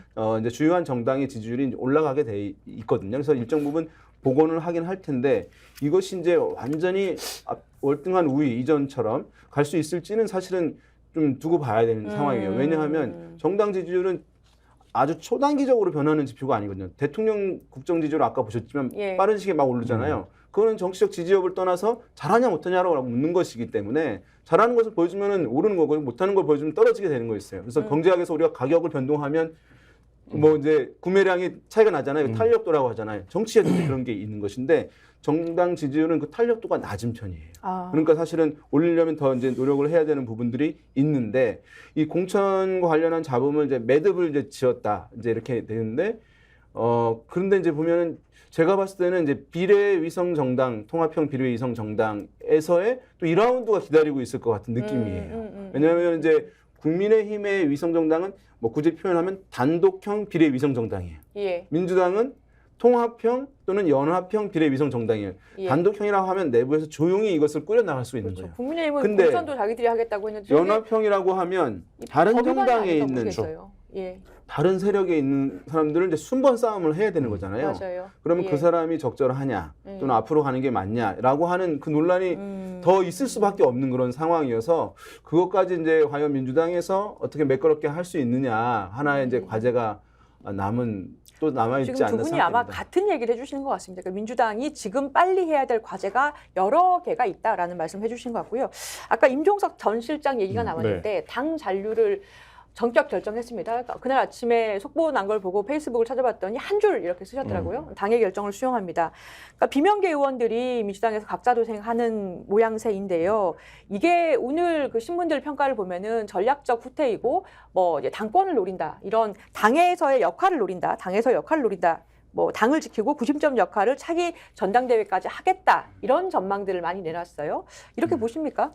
근데 뭐 당에 남으면 당에서 뭔가 역할을 당연히 해야 되는 건데 임종석 전 비서실장이 당에서 사후에 역할을 한다는 건 이미 총선 패배를 전제하는 얘기거든요. 그러니까 사실 뭐 그 얘기를 그렇게 임종석 전 비서실장이 생각하고 그러네요. 남지는 않았을 거예요. 그러니까 예. 그런 건 아닌 것 같고 그냥 개인적인 차원에서의 실존적 결단에서 지금 과연 당을 나가서 그러면 중구 성동갑이나 본인이 꼭 출마해야 된다고 주장했던 이런 곳에서 생존이 가능하냐 이 문제가 하나 있었을 거고 왜냐하면 시간이 갈수록 양당 중심으로 결집될 수밖에 없는 상황이기 때문에 그러면 예를 들면 새로운 미래로 가서 호남 출마를 하면 그건 어떤 설득력이 있는 거냐 그 개인의 정치적 행보에서 뭐 이런 부분들에 대한 판단이 있었을 것 같고요. 그러니까 거기서 이제 임종석 전 비서실장이 어쨌든 민주당에서 지금 이제 흔들리고 있는 여러 뭐 사선을 한 의원도 나가서 상대당으로 나오고 뭐 이런 상황들이기 때문에 거기서 정치인으로서 어떤 판단, 선택을 한 게 아닌가 이런 뭐 생각입니다. 만약에 이제 탈당을 했다라고 네. 하면 이제 그 책임론이 또 향할 수 있으니까 본인에게 그 부분에 대한 이제 고려 있었겠고 근데 나가면 성과를 내야 되잖아요. 근데 그것도 불확실한 부분들이 이제 있는 부분들을 같이 이제 고려될 수 있을 텐데 지금 이제 일각에서 나오는 뭐 8월 전당대회에서 이제 당권을 노린다. 예. 대개 보게 되면 총선에서 어쨌든 결과가 안 좋아서 전당대가 이루어진다라고 했을 때 그때 전면적인 변화가 나타나는 경우는 쉽지는 많이 있지는 않아요. 오히려 이제 좀 중간 정도의 어떤 흐름으로 하다가 사실 빠르게 회복이 안 돼요. 그럼 또 다시 가서 또 다시 있고 이후에 이제 있는 부분이지. 제가 봤을 때 뭐 당장 8월에 뭐를 도모하려고 남았다라고 이제 분석을 하는 부분들인데 약간 그거는 이제 좀 너무 예, 깊지 않은 시각 아닌가라는 생각이 듭니다. 임종석 전 실장이 이 남은 선거 국면에서 어떠한 역할을 하느냐 그걸 좀 봐야 될 것 같습니다. 근데 이낙연 대표가 임종석 전 비서실장한테 공을 들이다가 안 되자 지금 광주 출마 기자회견을 미뤘다가 했다 뭐 이런 얘기들이 있어요. 어제 출마 기자회견을 했습니다. 광주에 출마하긴 하는데 지역구는 미정이다. 네. 여기까지 제가 봤는데요. 어떻게 보셨습니까? 그러니까 지금 뭐 지지율이 모두 설명을 해주고 있는데 이당연 그 전 대표의 모든 행보가 사실 이당연 대표의 행보가 다 애매하죠. 그러니까 예를 들면 출마 부분도 그렇고 출마 선언을 한다고 했던 시점도 그렇고 광주에 출마하겠다고 하는데 사실 지역을 안 밝히고 뭐 이런 것들이 그러니까 가뜩이나 제3지대가 그냥 저 양당에서 생각이 안 맞는 사람들이 나간 거 아니야? 별다른 콘텐츠는 없는 거 아니야? 비전은 없는 거 아니야? 뭐를 하려고 하는 거지? 이런 거에 대한 의문부가 있는 상태에서 행보까지 너무 애매하니까 느려요. 네, 느리고 예, 결정이 느려요. 느리고 그러니까 그 부분이 뭔가 대중적 지지도가 반영이 되지 않는 뭐 이런 상황으로 나타나고 있는 것 같고 그리고 기대했던 것보다 예를 들면 개혁신당도 마찬가지고 새로운 미래도 마찬가지인 것 같은데 기대했던 것보다 양당에서 지금 나오는 사람들이 이 삼지대로 합류하는 흐름들도 굉장히 더딥니다. 그러니까 뭐 있을 수 있을 것 같은데 향후에 근데 이제 그거 자체가 하나의 흐름이 될 거다 이렇게 기대했던 한두 달 전의 기대와는 좀 다른 상황이기 때문에 그런 것들이 좀 복합적으로 작용을 하고 있는 게 아닌가라는 생각이 듭니다. 센터장님, 그 통계나 여론으로 볼 네. 때 지금 이낙연 대표 광주에서 출마하면은 어떻겠습니까? 지금 뭐 어떤 성과를 분명히 얻을 수 있을 것이라고 이제 예단하기가 쉽지는 않은 그런 상황이죠. 만약에 지금 호남에 정당 지지도가 굉장히 낮잖아요. 그렇죠. 의외로 낮잖아요. 그러니까 정당 지지율이 사실은 선거 국면에서는 그냥 현찰이에요. 야, 왜냐하면 이제 좋은 그거만큼 표현 확실한 게 나왔습니다. 없거든요. 현찰이다. 예, 그거만큼 이제 우리가 이제 야당을 얘기할 때도 정권 심판 기류가 높다. 높은 건 맞는데 정당 지지율로의 상승으로 이어져야지 사실 그게 현찰이 그렇죠. 되는 거잖아요. 그렇듯이 이제 정당 지지율이 높게 되면 기본적으로 그것을 갖고 들어가면서 어떤 후보의 인물 경쟁력이 더해져 가지고 추가적인 지지를 얻을 수 있는 것이거든요. 그렇죠. 그리고 나서 통상도 이슈. 예. 예, 그렇죠. 이제 그것이 이제 일반적인 패턴인 것인데 지금 새로운 미래 같은 경우는 정당 지지율 자체 높지 않은 것이니까 호남에서 이제 호남의 유권자들이 과연 이제 어떻게 될까? 아마도 민주당에 대해서 지금 이런 부분에 대해서 실망하는 분들이 이제 제법 있을 것 같기는 해요. 그 기류를 이제 새로운 미래 측에서는 얼마나 이제 활성화시키느냐, 그것을 이제 표로 연결시키는 것이냐가 이제 과제일 텐데, 그런데 만약에 또 이런 한편으로 이제 실망스러우면서도 이번에는 어쨌든 민주당으로 선거를 좀 해봐야 돼. 뭐 우리가 이후에 냉정한 평가는 또 나중에 하더라도 이렇게 생각하는 기류도 있을 수 있는 것이기 때문에 사실 이게 어느 한쪽으로 흐름이 이제 변경되어서 과거에 국민의당이 호남에서 이제 돌풍을 일으켰던 것처럼 뭐 그런 흐름들을 만들어내기에는 지금 시간이 사실은 뭐 많지가 않은 그런 상황이죠. 지금 상황에서는 어쨌거나 현금에 해당하는 정당 지지도 자체가 받쳐주는 게 부족하고 근데 시간도 좀 적다. 다만 이제 수도권 같은 경우에 만약에 일부 지역에서 뭐 이제 민주당의 공천 과정에서 컷오프되었거나 아니면 경선에 아예 참여하지 않았지만 이제 뭐 전직 어떤 의원급들이 출마하는 몇몇 지역들에서는 제가 봤을 때 그러면은 지명도가 있기 때문에 뭐 당선에 가까운 득표를 얻지는 못하겠지만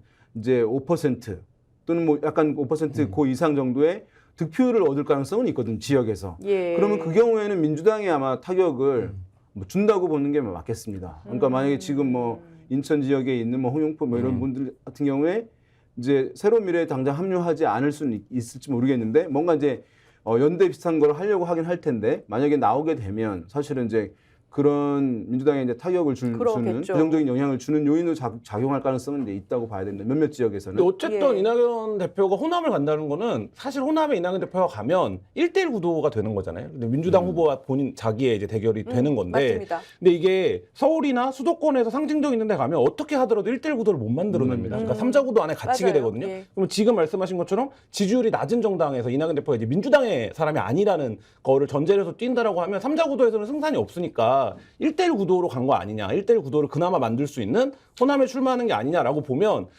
저는 그냥 감각적으로 그렇게 생각하는데 선거에서 이런 방식을 선택해서 좋은 결과를 얻어내는 경우는 사실 별로 없습니다. 왜냐하면 지더라도 감동이 있어야 된다 이런 얘기를 많이 하잖아요. 근데 이제 이낙연 대표가 사실 총선을 나훈에 만에 했던 것도 본인이 대선 주자급 이제 인물이기 때문에 총선에 나와서 상처 입지 않겠다고 좀 보신하는 거 아니냐 이런 비판도 받았었는데 이 호남을 가는 것도 야, 이제 그거 연장선에서 연장선의 정책 선택 아니냐 이런 좀 소지가 있어 보입니다. 자, 이준석 대표 지역구 어디가 될 것인가 굉장히 이 얘기 오랫동안 들은 것 같아요. 그래서 대구를 간다 만다 뭐 노원을 간다 했는데 결국에 경기도 화성 을에 출마하기로 했습니다. 당선 가능성은 데이터로 볼 때 좀 어떻습니까? 당장 아직 뭐 이제 데이터가 안 나왔으니까, 안 나왔으니까 알 수 없는데 아마도 이제 고민이 있었을 것 같아요. 이제 TK 대구 지역으로 갈 것인가, 이 수도권으로 갈 것인가 고민이 있었을 것 같은데 대구로 갔으면 사실은 그림이 굉장히 좀 멋있었을 것 같긴 해요. 다만 이제 그래서 뭐 김종인 위원장도 얘기를 했고 그래서 글로 갈 가능성도 이제 없지는 않았겠는데 아마도 이제 국민의힘에서 공천 과정이 TK 지역에서 그냥 좀 매끄럽게 되면서 이탈자들이 없으면서 사실 그 계획을 접은 것 같아요. 만약에 주호영 의원 같이 지역에서 뭐 이제 친윤이나 이런 이제 분은 아니지만 지역에선 신망이 있고 이제 경쟁력이 있는 인물들이 컷오프를 당했다라고 한다면 본인이 개혁신당의 후보로 다 들어오지 않다 하더라도 같이 스크럼을 짜서 연대를 하면서 선거 캠페인을 하는 것이 가능할 수 있었다고 생각되는데 이제 공천을 다 받아버린 거예요, 그분들이. 그러니까 혼자서 그 기류를 만들어낸다는 거는 쉬운 일이 아니기 때문에 그런 부분들이 있었고 지금 개혁신당에서 지역에서 한번 경쟁력을 좀 보이고자 하는 인물들은 다 서울 수도권 경기 지역에 있는 거잖아요. 뭐 종로의 금태섭, 남양주 가백 조응천, 또 여기 화성의 이원욱, 뭐 또 용인의 양향자, 뭐 이제 이런 분들인데 그러니까 수도권에서 좀 그러면 어쨌든 좀 승부를 걸어보자라고 하는 시각이 뭐 당연히 있을 수밖에 없는 것이니까 그런 상황일 텐데. 지금 이 지역이 좀 젊은 층이겠죠. 이 지역의 뭐 평균 연령을 아직 찾아보지는 않았습니다만은 이제 동탄 뭐 가까운 곳이기 때문에 그래서 다른 지역보다는 이제 좀 젊은 층에 소구할 수 있을 것이다라고 하는 부분이 있을 텐데 아마도 초반에 압도적인 1위로 나오기는 쉬워 보진 않아요. 왜냐하면 양당 어쨌든 있는 것이니까. 그래서 초반에 어쨌든 그 3자 간의 그룹. 어떤 아주 많이 뒤처지지 않는 경쟁 구도를 만들어내느냐. 초반에 뭐 떨어지더라도 그것이 이제 굉장히 관건일 것 같아요. 이제 우리가 투표하는 행태 중에 또 이런 거 있잖아요. 뭐 많이 말씀하셨습니다만은 좋아하는 후보나 정당을 뽑는 거 그런 분들 있죠. 너무나 이제 소신이 강하시니까. 하지만은 많은 경우에 이제 내가 싫어하는 쪽을 막아야 된다. 이 사람을 통해 가지고 이렇게 생각하는 것들이 요즘 정치에 사실은 많은 흐름이에요. 비호감에 의해서 비호감 세력을 저쪽이 싫어서 하는 투표. 위해서. 그래서 영어에도 이제 그 표현이 있어요. 영어 써서 죄송합니다. 그래서 선거는 이제 voting for가 아니라 voting against다라고 이제 이렇게 얘기를 많이 하니까 그게 사실은 우리가 힘이 센 거잖아요. 누구 싫어하는 게. 그래서 그 이제 제3지대에 있는 정당 후보로 자기가 싫어하는 정당이 어딜지 모르겠지만 유권자들이 그 정당을 이길 수 있어야 그 표가 더 많아지는 거예요. 그런데 이제 처음에 만약에 너무 현저한 격차로 보이게 되면 더 이제 안 살아날 것이고 약간 이제 한 지역이라도 개혁신당 입장에서는 좀 해볼만 하다라는 것을 하게 되면은 뭐 이제 어떤 몇몇 인물 경쟁력 있는 분들을 통해 가지고 약간 이제 한번 해볼만 하다고 하는 기류가 만들어질 수 있을 텐데 그게 초반에 어떤 조사 결과들이 좀 나오느냐 이거 중요할 여기 것 굉장히 여론조사 업체들이 주목하는 지역이 될 거예요. 왜냐하면 뭐 개혁신당에서 가장 경쟁력 있는 후보 아닙니까 사실 솔직히 얘기하면 그렇기 때문에 이준석 대표 입장에서는 어쨌든 3자 구도에서 3등으로 출발하지 않는 게 중요합니다. 그러니까 예를 들면 이준석 대표가 3등으로 출발하고 좀 여론조사 해봤는데 계속 3등인데 이러면 사실 별로 재미가 없어지는 거거든요. 그럴 거면 대구 갔어야죠. 그렇죠. 근데 이준석 대표가 근데 무조건 당선돼야 됩니다. 지금 본인 입장에서는. 2등으로 간다 이러면 얘기가 되는 거죠. 얘기가 돼요. 근데 사실 이제 그게 가능할 거냐. 그렇죠. 지금 여기가 젊은 지역구긴 한데. 근데 저는 그런 생각을 합니다. 이준석 대표가 굉장히 대표적인 게 어떤 겁니까? 굉장히 실리적인 판단만 빨리빨리 하는 이미지가 있잖아요. 근데 이제 이걸 당연히 소위 말해서 견적을 내봤을 거고 본인이 지금 당장 완전히 유리하다는 아니겠지만 뭔가 이 타진해 볼만하다 이런 지역을 선택한 게 아닌가. 그러니까 사실 누가 봐도 대구에 나가는 그림이 멋있고 거시적으로는 얘기가 되는데 그게 네. 아니라 이 지역을 택한 이유 뭐 이런 것들이 뭐 주변에 말씀하신 대로 같이 이제 캠페인을 해야 되는 의원들의 그 요구도 있었겠지만 네. 본인도 선택한 게 아닌가 이런 생각이 듭니다. 이번엔 꼭 배지를 달아야 한다라는. 저도 한 15년 이렇게 이제 이쪽에 네. 있어봤는데 우리가 어떤 정치인들이 굉장한 희생적 결단에 의해서 어느 지역구 출마한다 얘기하잖아요. 어떤 것들 내가 당선 여부를 떠나가지고 당을 위해 희생한다거나 아니면 국민을 위해 희생한다고 하면서 어느 지역을 희생적 결단으로 정하는 경우가 있어요. 지역을. 근데 제가 본 대부분의 분들은 사전에 조사 결과를 그럼요. 확인해 봅니다. 네, 그래서 가능성을 그렇죠. 타진해 본 예. 다음에 정하는 것이지 예. 그래서 세네 군데 정도를 이렇게 해봅니다. 연습 많은 문제 경우에. 풀어가야죠. 예. 예.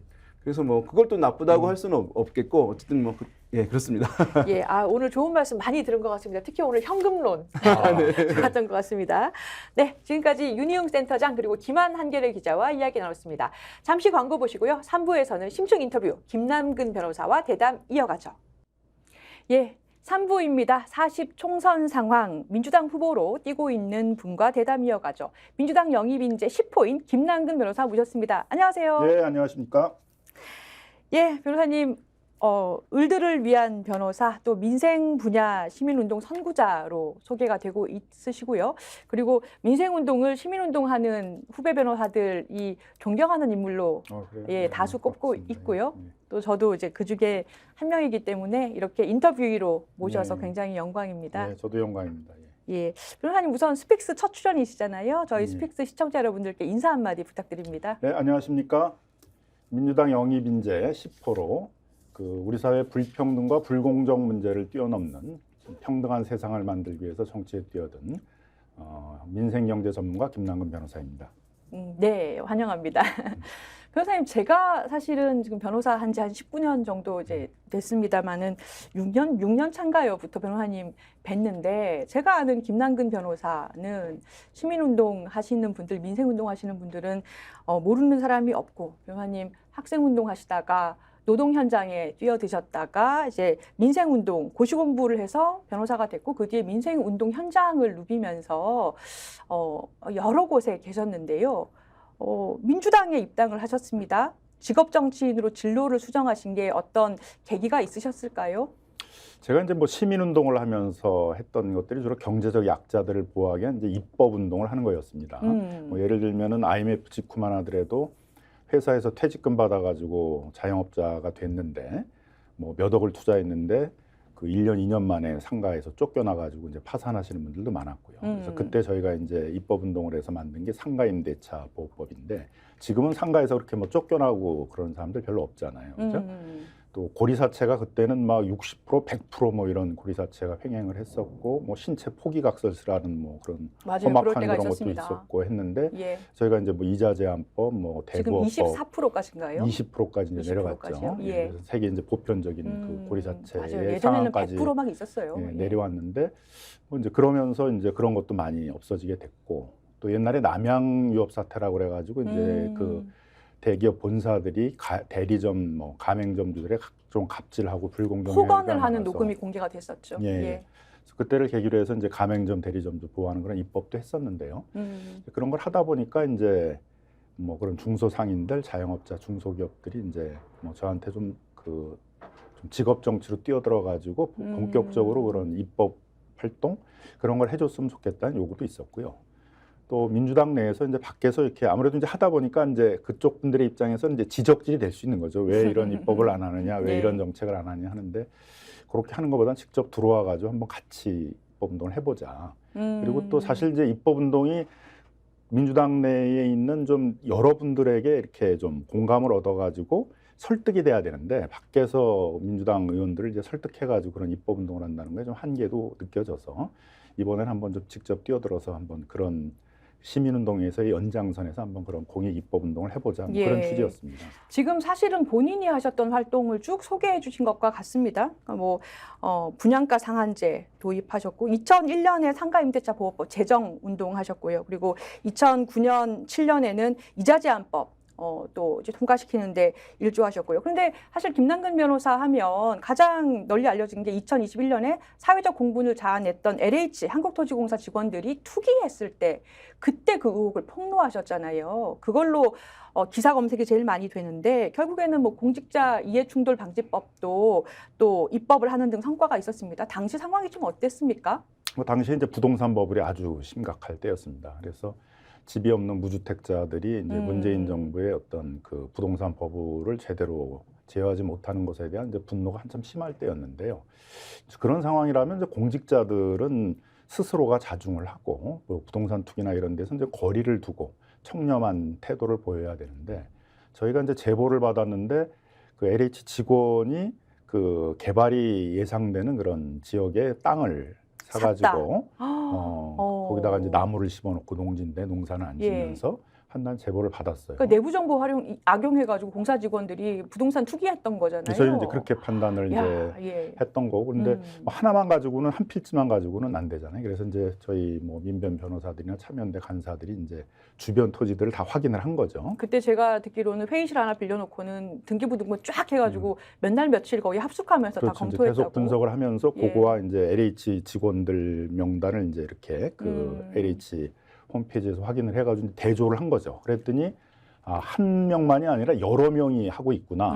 또 어떤 토지는 보니까 이렇게 여러 명이 같이 샀어요. LH 직원들이. 그래서 이제 집단으로 샀구나. 그러니까 이건 집단적인 어떤 부동산 투기를 한 것이네. 적어도 LH와 같이 그 공공을 위해서 부동산 개발을 하는 공기업이라면은 그런 부동산 투기에 대해서는 거리를 두고 청렴한 태도를 유지해야 되는데 거기부터가 부동산 투기에 참여했다라는 것들은 좀 사회에 경종을 울릴 필요가 있다. 그래서 이제 그걸 분석해서 이제 폭로를 하게 된 것이었고요.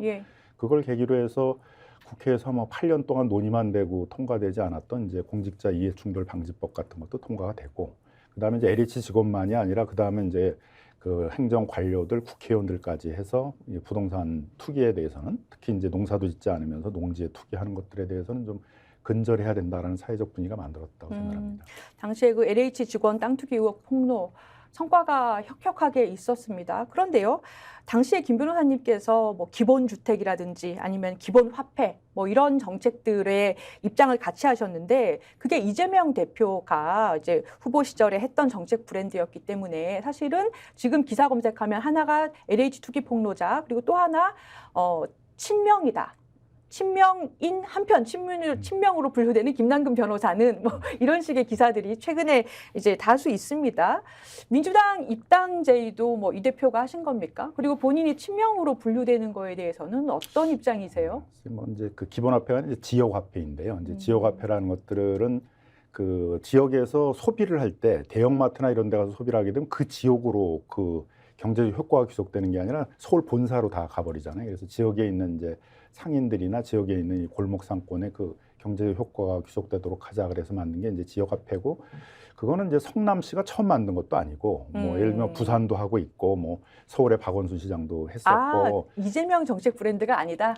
그러니까 여러 그 이름이 이제 다양하게 있죠. 뭐 예를 들면 뭐 제가 있는 뭐 그 이번에 출마를 한 성북 같은 경우도 성북 지역사랑 상품권 그렇게 해가지고 그렇죠. 사실 이게 지역 그 지자체에서 굉장히 많이 했던 정책이긴 그렇죠. 합니다. 이제 그거는 또 정당을 뛰어넘어서 진보 보수를 뛰어넘어서 지금 뭐 부산, 대구 이런 데도 다 하는 거잖아요. 그러니까 지자체라면 다 하는 정책이니까 그걸 일단 이제 뭐 이재명표 어떤 정책이다 이렇게 얘기하는 것도 또 맞지가 않는 것 같고요.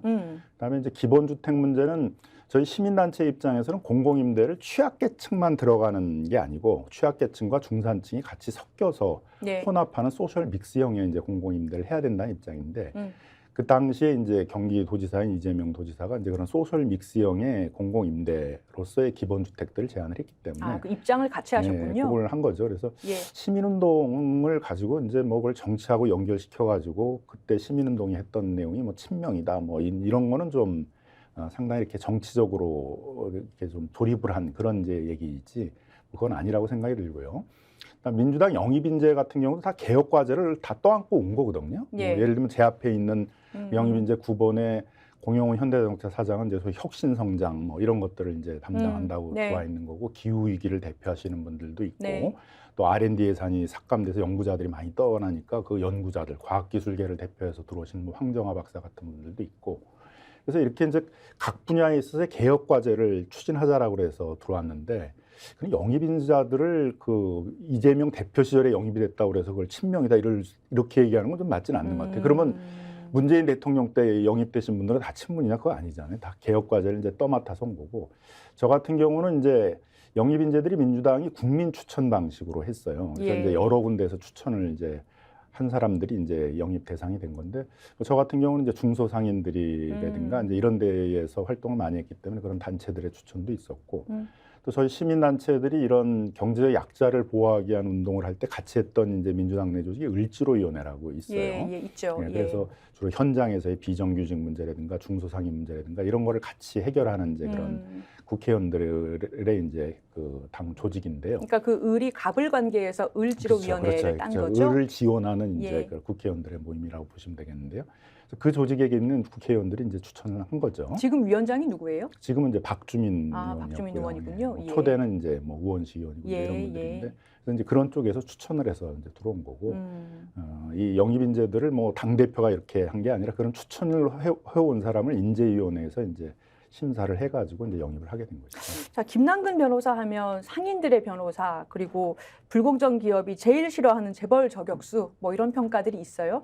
근데 지금 그 댓글 보니까요, 뭐 김 변호사는 서울법대 재학 시절 대통령 직선제 개헌 운동에 참여하다 남영동 옛 대공분실에서 고초를 겪기도 했다. 그러니까 아마 어디 뭐 문서 같은 데 있는 거를 따오셔서 댓글 올려주신 것 같아요. 그러니까 제가 듣기로도 변호사님이 지금 서울법대 82학번이시죠. 예. 뭐 나경원 의원 예. 또 뭐 원희룡 의원하고 동기신데 그 당시에 본인이 이제 학생운동하거나 뭐 아니면은 이제 공장에 들어가거나 했을 때 달리기를 잘하셨는데 그게 한번 잡혀서 고문받고 나니까 다신 잡히기 싫어가지고 달리기 연습을 하셨다. 저 이런 일화도 들은 적이 있거든요. 뭐 그런 건 이제 또 그냥 일화인 것 같고요. 예. 예. 달리기를 못해서 잡혔어요. 1학년 때 달리기를 못해서 잡혀가지고 지금은 잘하시고요. 한 학기 이제 그래서 이제 꿇게 됐죠. 이제 그때부터 좀 저항의식이 생겨서 학생 운동을 하게 됐는데, 본인 그러면은 본인의 정체성은 386이라고 정의하시나요? 그래서 이제 그 86 세대에 대해서 이렇게 전부 정치를 한 것처럼 생각하는데, 저희 세대의 대부분은 뭐 저같이 학생 운동을 마친 다음에 우리 사회 개혁에 그때는 저변이 낮았기 때문에 예. 노동 운동을 하거나 시민 운동을 하거나 뭐 농촌에 가서 농민 운동을 한 사람들도 있고, 그래서 각계각층으로 퍼져가지고 이제 이렇게 밑바닥에서 어떤 대중 운동을 하자라는 거였어요. 저도 뭐 그래서 노동운동을 20대 때 했던 거고, 그 뒤에 변호사가 된 다음에 이제 뭐 참여연대 이런 데서 시민운동을 이제 했던 거고, 예. 이런 게 좀 보편적 모습이지 않을까. 또는 이제 기업이나 언론사나 이런 데 들어간 사람들도 있고, 예를 들면 우리 제 앞에 있는 그 인재 영입 9호의 그 공용훈 현대자동차 사장님은 이제 언론사에 들어갔다가 기업에 가가지고 이제 그런 기업에서도 좀 혁신적인 그런 활동들, 예. 기업들을 많이 민주화하거나 언론사들을 민주화하는 그런 활동들을 많이 했었죠. 이런 모습들이 뭐 86세대의 좀 전형적인 모습이고, 일찍부터 정치를 한 사람은 그렇게 많지 않았다고 생각합니다. 그러니까 지금 이제 많이 논란이 되는 일찍부터 정치를 해서 상당히 오랜 기간 이제 정치를 하신 분들에 대해서 국민의힘 쪽에서 이제 정치적 공격을 하는 것 같은데요. 그분들이 또 정치를 하면서 정치 개혁도 하고, 그 당시에는 이제 굉장히 그 혐오스러운 정치로 그 당시 비춰졌는데, 그런 걸 또 많이 개혁하는데 또 앞장서셨던 분들 아니겠어요? 아니 그러면 한동훈 비대위원장은 386, 그러니까 86 세력을 구태 세력이다 이렇게 프레임을 짓고 또 몰아붙이면서 운동권 청산이 시대 정신이다 이렇게 지금 앞세우고 있지 않습니까? 이 의견에는 동의하지 않으시는 거죠? 제가 보기에는 이제 그 우리 사회의 그 86세대들이 주렸던 게 정치 개혁, 우리 사회 개혁을 하는 건데, 그 개혁의 대상이 되는 사람들이 주로 국민의힘에 많이 있는 것 같습니다. 그리고 오히려 개혁 대상들이 그렇죠. 이제 그런 얘기를 한동훈 한다. 위원장도 지금은 어떻게 보면 군사 독재의 정권에 버금가는 이제 검찰 독재를 막 휘두르는 그런 한가운데 있는 분 아니에요? 그러니까 어떻게 보면 우리 사회의 개혁의 대상으로서의 질타를 받고 있는 그런 세력의 정점에 계신 분들이 자신이 어떤 개혁의 그 대상이 되는 것들을 이제 역전시키기 위한 그런 프레임으로 만든 게 이제 그 개혁을 가장 앞장서 요구했던 그런 이제 그 학생운동, 사회운동을 했던 분들에 대해서 거기를 오히려 개혁 대상이다 이렇게 몰아붙이는 프레임을 만든 게 아닌가 생각이 듭니다. 임종석 전 실장이요. 그 어제 전격적으로 당의 결정을 수용합니다라고 본인 페이스북에 올렸고 민주당 잔류를 결정을 했습니다. 자. 이 기사 보시고 지금 임종석 실장에 대해서 전 실장 공천하느냐 마느냐, 뭐 친문 친명 갈등이다 또는 뭐 예전에 86 세력에 대해서 어떻게 당해서 하느냐 이런 여러 프레임으로 지켜보잖아요. 변호사님 어떻게 보셨습니까? 글쎄 저는 이제 민주당의 공천 갈등을 친명 친문 이건 좀 맞지 않는 것 같아요. 왜 그렇죠? 지금 이제 친명이라고 하신 분들도 다 문재인 정부 때는 친문이라고 그랬던 분들이거든요. 그래서 오히려 이제 4선 5선 이렇게 이제 다선 의원을 하셨던 분들이 용퇴를 해야 된다라는 이제 요구들이 안팎에서 많이 있는 거죠. 그러니까 다선 의원 정치를 오래 한 그 사람들의 용퇴론인 것이지. 이것이 무슨 뭐 사실 친노가 이제 노무현 대통령 지지하셨던 분들이 이제 문재인 대통령 지지하셨고 그 다음에 또 이재명 대표 지지자이신 건데 이것을 무슨 전 정부와 뭐 지금의 대표와의 충돌로 볼 문제는 아니다 이런 그렇죠. 말씀이시네요. 그래서 지금 다 논란이 되셨던 분들이 보면 거의 5선이거나 아니면 다 4선이거나 이런 분들이잖아요. 항상 선거 때마다 이제 새로운 인물들이 들어가야 되고 기존에 좀 오래 하셨던 분들 중에서는 또 상당히 용퇴를 하셔야 된다. 당 조직이라는 게 뭐 4선, 5선한 다선들만 위에 많이 있고 1선, 2선 뭐 새롭게 많이 발로 뛰어야 되는 사람 적고는 이게 좀 기형적인 조직이 되잖아요. 그래서 항상 4선, 5선 분들이 이제 불출마를 하시거나 이제 용퇴를 하는데 이번에는 이제 그분들이 이렇게 좀 계속 남겠다라는 의사를 좀 많이 비치면서 이제 갈등이 생겼던 것이라고 생각이 들고요. 뭐 전체적으로는 뭐 갈등이 상당히 있었지만은 결국은 민주당은 이제 많은 신진 세력들이 이 과정에서 지금 공천을 받고 진출하게 되는 것이잖아요. 국민들이 보기에는 아마 결국은 그런 새로운 세력들이 들어와 가지고 또 새로운 개혁, 또 새로운 우리 사회에 있어서의 어떤 그 아젠다들을 실현해낼 것이다. 이제 그런 기제를 가지게 됐다 이렇게 생각합니다. 오히려 국민의힘은 예. 거꾸로 이제 기존에 있는 현역들 그대로 데리고 이제 또 정치를 하겠다는 그렇죠. 건데 기존에 있는 세력 그대로 데리고 무슨 개혁을 할 거며 이 복잡하게 빠르게 돌아가는 세상에서 4선 5선 된 사람들 데리고 뭘 얼마나 새롭게 할 수 있겠냐 또 그런 비판을 받을 것이라고 생각이 듭니다.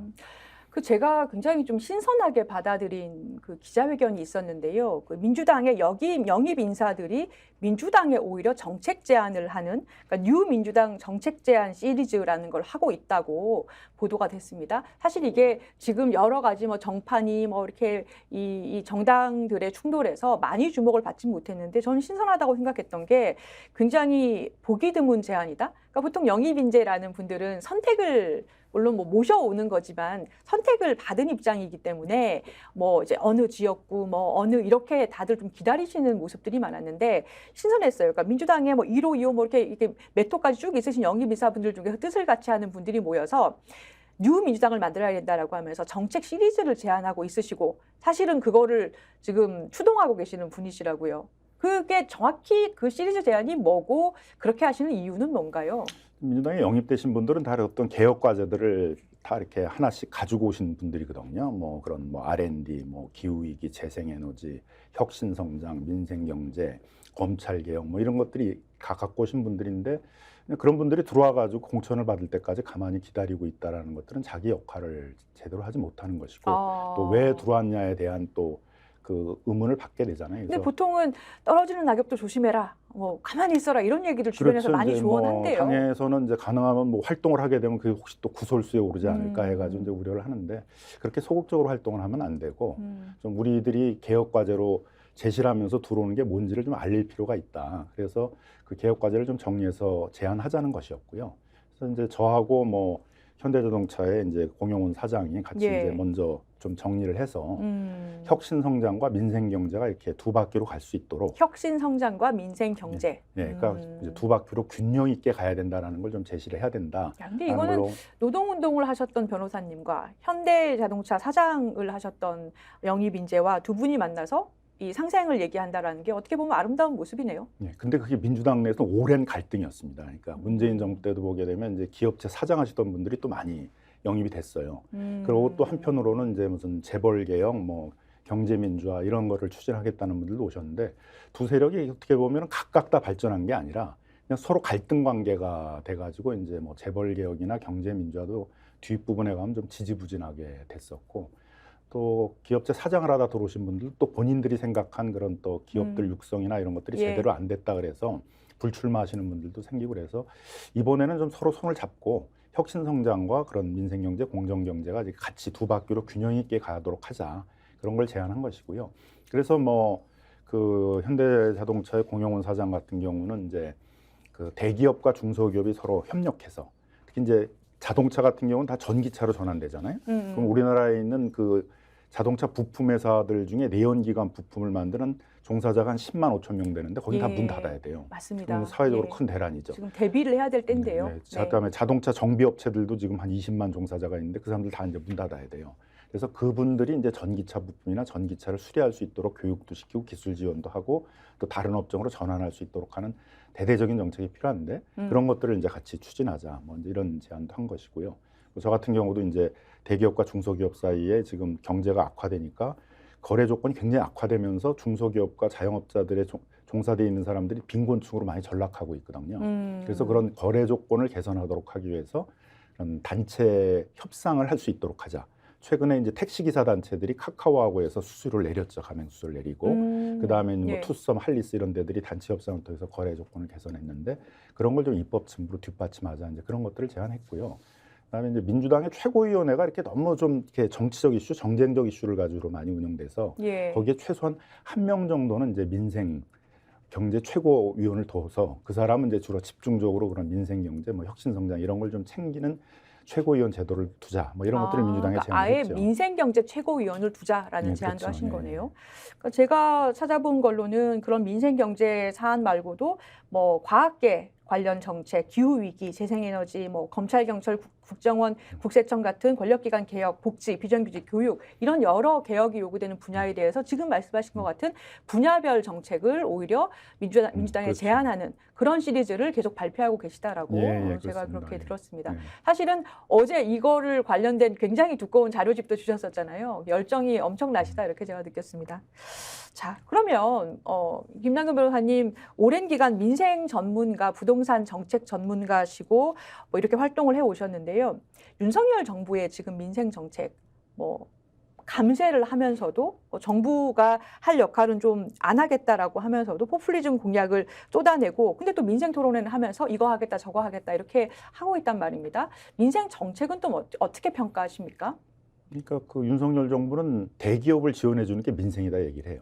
대기업을 지원해 주게 되게 되면 이제 그 네. 대기업이 돈을 많이 벌어서 중소기업이나 이런 데도 혜택을 줄 거고 노동자들한테도 혜택을 줄 거다. 낙수 효과가 있을 거다. 소위 이제 낙수 효과라 이제 이론이라는 거잖아요. 이명박 정부 때 했던 것들을 지금 다시 리바이벌을 하고 있는 것들인데요. 근데 실제 그럼 2년 동안 해봤는데 그 효과가 나타나고 있냐? 전혀 안 그래요. 그럼 자영업자들 중에서는 지금 10명 중에 4명이 폐업을 생각하고 있다 그러고 대기업에 납품을 하고 있는 소재 부품 장비를 만드는 이제 중소기업들은 다 영업 적자로 다 돌아섰거든요. 원재재 가격은 오르는데 납품 대금을 조정을 안 해주고 하니까. 그다음에 이제 뭐 비정규직 노동자나 특수고용직 노동자나 이제 이런 분들은 물가는 많이 올라서 뭐 사고 하나에 10,000원 뭐 이런 얘기가 나오는 방법인데 맞아요. 임금은 예. 하나도 안 오르니까 이분들은 실질적으로 임금이 감소된 근데 거거든요. 무슨 오렌지 먹으라 그러고. 예. 예. 그러니까 다 지갑을 닫아버리고 굉장히 내핍 생활로 이제 들어가게 되는 거죠. 이러다 보니까 경제가 굉장히 어려워지고 있습니다. 이럴 때 그럼 다른 나라들은 어떻게 하고 있냐면 대대적인 경기 부양 정책을 이제 재정 투자를 통해서 하고 있거든요. 미국 같은 경우에 이제 7,439억 달러니까 이제 우리 돈으로 하게 되면 한 750조 정도의 이제 새로 돈을 모아서 그 법인세 인상 뭐 이런 것들을 통해서 모아가지고 그 중에 이제 한 450조 정도 되는 돈들을 공공 투자를 하면서 이제 경기 부양을 시도를 하고 있고요. 독일 같은 경우도 이제 우리 돈으로 따지게 되면 한 뭐 200조 가까운 돈들을 모아가지고 전기세, 에너지 이제 이런 가격이 오르니까 그걸 가게나 자영업자들 보조하는 데 쓰고 예. 프랑스 같은 데도 이제 저소득층들이 소득이 줄어드니까 그걸 보존하는 그런 재정 투자들을 하고 있고 옆에 일본만 하더라도 우리 돈으로 한 390조 정도 되는 재정 새로 만들어 가지고 투자를 하고 있거든요. 일본이 지금 잃어버린 30년을 되찾았다 이렇게 평가를 받고 있죠. 근데 적극적인 그런 그 재정 정책들을 쓰고 있단 말이에요. 근데 우리는 어떠냐면은 이제 갑자기 이제 대기업 감세다, 재정을 긴축한다. 그리고 재정을 안 써요. 거기다가 또 세수는 작년에 59조나 펑크가 났습니다. 그러니까 그냥 방치를 하는 거죠. 이 민생에 대해서 이 파탄되는 상태를 그냥 방치하고 있는 상태이고 거기다가 이제 세수 펑크란 건 누가 메꿔야 되는데 누가 메꾸게 되냐면 결국 서민들이 메꾸게 됩니다. 이명박 정부 때 예. 감세를 해가지고 막 1년에 막 10조, 13조씩 펑크가 나니까 그걸 어떻게 메꿨냐면 박근혜 정부 때 담배세 오르고 주민세를 4.5배나 올리고 그다음에 이제 근로소득 공제를 줄여가지고 결국 서민들의 증세로 그걸 메꿔냈거든요. 이게 언젠가는 다 누군가 내야 되는군요. 그렇죠. 이게 네. 윤석열 정권 말이나 이제 다음 정권 되면 그 펑크난 세수를 누가 할 거냐? 그러면 그 기조가 계속 유지가 되게 되면 결국 중산층하고 서민들에게 세금을 더 올려서 걷는 그런 방식이 될 수밖에 없다는 거죠. 그러면 더 불평등과 양극화는 더 심해지겠죠. 예. 자, 그러면 변호사님께서 이렇게 비판적 의식 가지고 또 그동안 활동하시던 게 있으신데요. 국회에 들어가서 어떤 활동하실지 좀 구체적으로 여쭤볼까요? 아무래도 이제 제가 담당해야 될 것들이 그런 불평등, 양극화, 불공정 이런 문제들을 개혁하는 것들인데요. 지금 생각하고 있는 것은 이제 첫 번째는 그 경제가 어려워지니까 대기업들이 중소기업이나 자영업자들에게 부담을 막 전가하고 있어요. 그러니까 뭐 프랜차이즈 같은 것들은 시중에 다 살 수 있는 것들을 막 시중 가격에 2배, 3배 사라고 그러고 중소기업들도 이제 뭐 그 철강, 뭐 나프타 같은 석유화 이런 제품들을 굉장히 비싸게 해외에서 원재료 가격이 올랐다 그러니까 그냥 폭리를 취하면서 팔고 있거든요. 그러니까 적자가 날 수밖에 없잖아요, 중소기업들이. 이런 것들을 해결할 수 있는 방법은 개별 대기업과 개별 중소기업 자영업자가 거래 협상을 해가지고는 해결이 안 되고 여기가 단체를 만들어야 돼요. 그래서 그 중소기업이나 자영업자들이 단체를 만들어서 이 거래 조건 협상을 하도록 하는 단체 협상 뭐 6법이라고 우리가 얘기하고 있습니다만 이제 그런 걸 좀 추진할 생각이고요. 또 하나는 이제 경제가 급속하게 플랫폼 경제로 바뀌고 있습니다. 자영업자들 중에 그 50% 이상의 매출을 대부분 다 플랫폼에서 그 거래를 통해서 하고 있어요. 근데 문제는 10,000원을 팔게 되게 되면 거기서 광고비 내야 되고 뭐 중개 수수료 내야 되고 또 결제 수수료 내야 되고 배송 수수료 내고는 40% 정도를 수수료 내야 되거든요. 그렇게 해가지고는 이게 지속 가능성이 없는 거죠, 이 자영업자들이. 그래서 여기도 마찬가지로 이 문제를 해결하기 위해서는 이 플랫폼 독과점 기업들이 그 독과점을 남용해서 불공정행위하지 못하도록 하는 이제 독과점 규제법을 만들어야 되는데 뭐 공정거래위원회도 좀 만들겠다고 그러고 있어요. 이게 세계 보편적인 거니까. 근데 이제 윤석열 정부가 또 다시 또 브레이크를 걸고 있는 거죠. 그래서 또 가면은 이런 플랫폼 독과점 규제법 같은 것들을 좀 추진할 생각입니다. 예. 아무래도 그 변호사님께서 국회에 들어가는 거를 불공정 행위를 하고 있는 기업들이 굉장히 싫어할 것 같습니다. 아니 근데 이제 대기업들도 지금 또 상위에 해외에 있는 또 독과점 대기업들이 큰 피해를 당하고 있어요. 구글, 애플, 그 다음에 이제 뭐 중국에 있는 이제 그런 그 업체들이 대거 진출하면서 이 국내에 있는 어떤 토종 플랫폼들도 그 기업들하고의 경쟁에서 밀리면서 뭐 네이버 같은 경우도 검색 시장에서 이제 50%가 거의 안 될 거예요. 구글이 많이 치고 들어왔고 또 구글이 유튜브하고 또 이렇게 그 자매 기업이잖아요. 그래서 유튜브를 통해 가지고 또 이제 뭐 여러 가지 그 불공정 행위를 해서 우리나라의 뭐 음원 산업이라든가 뭐 웹툰이라든가 이런 문화 산업들도 상당히 위기에 처해 있습니다.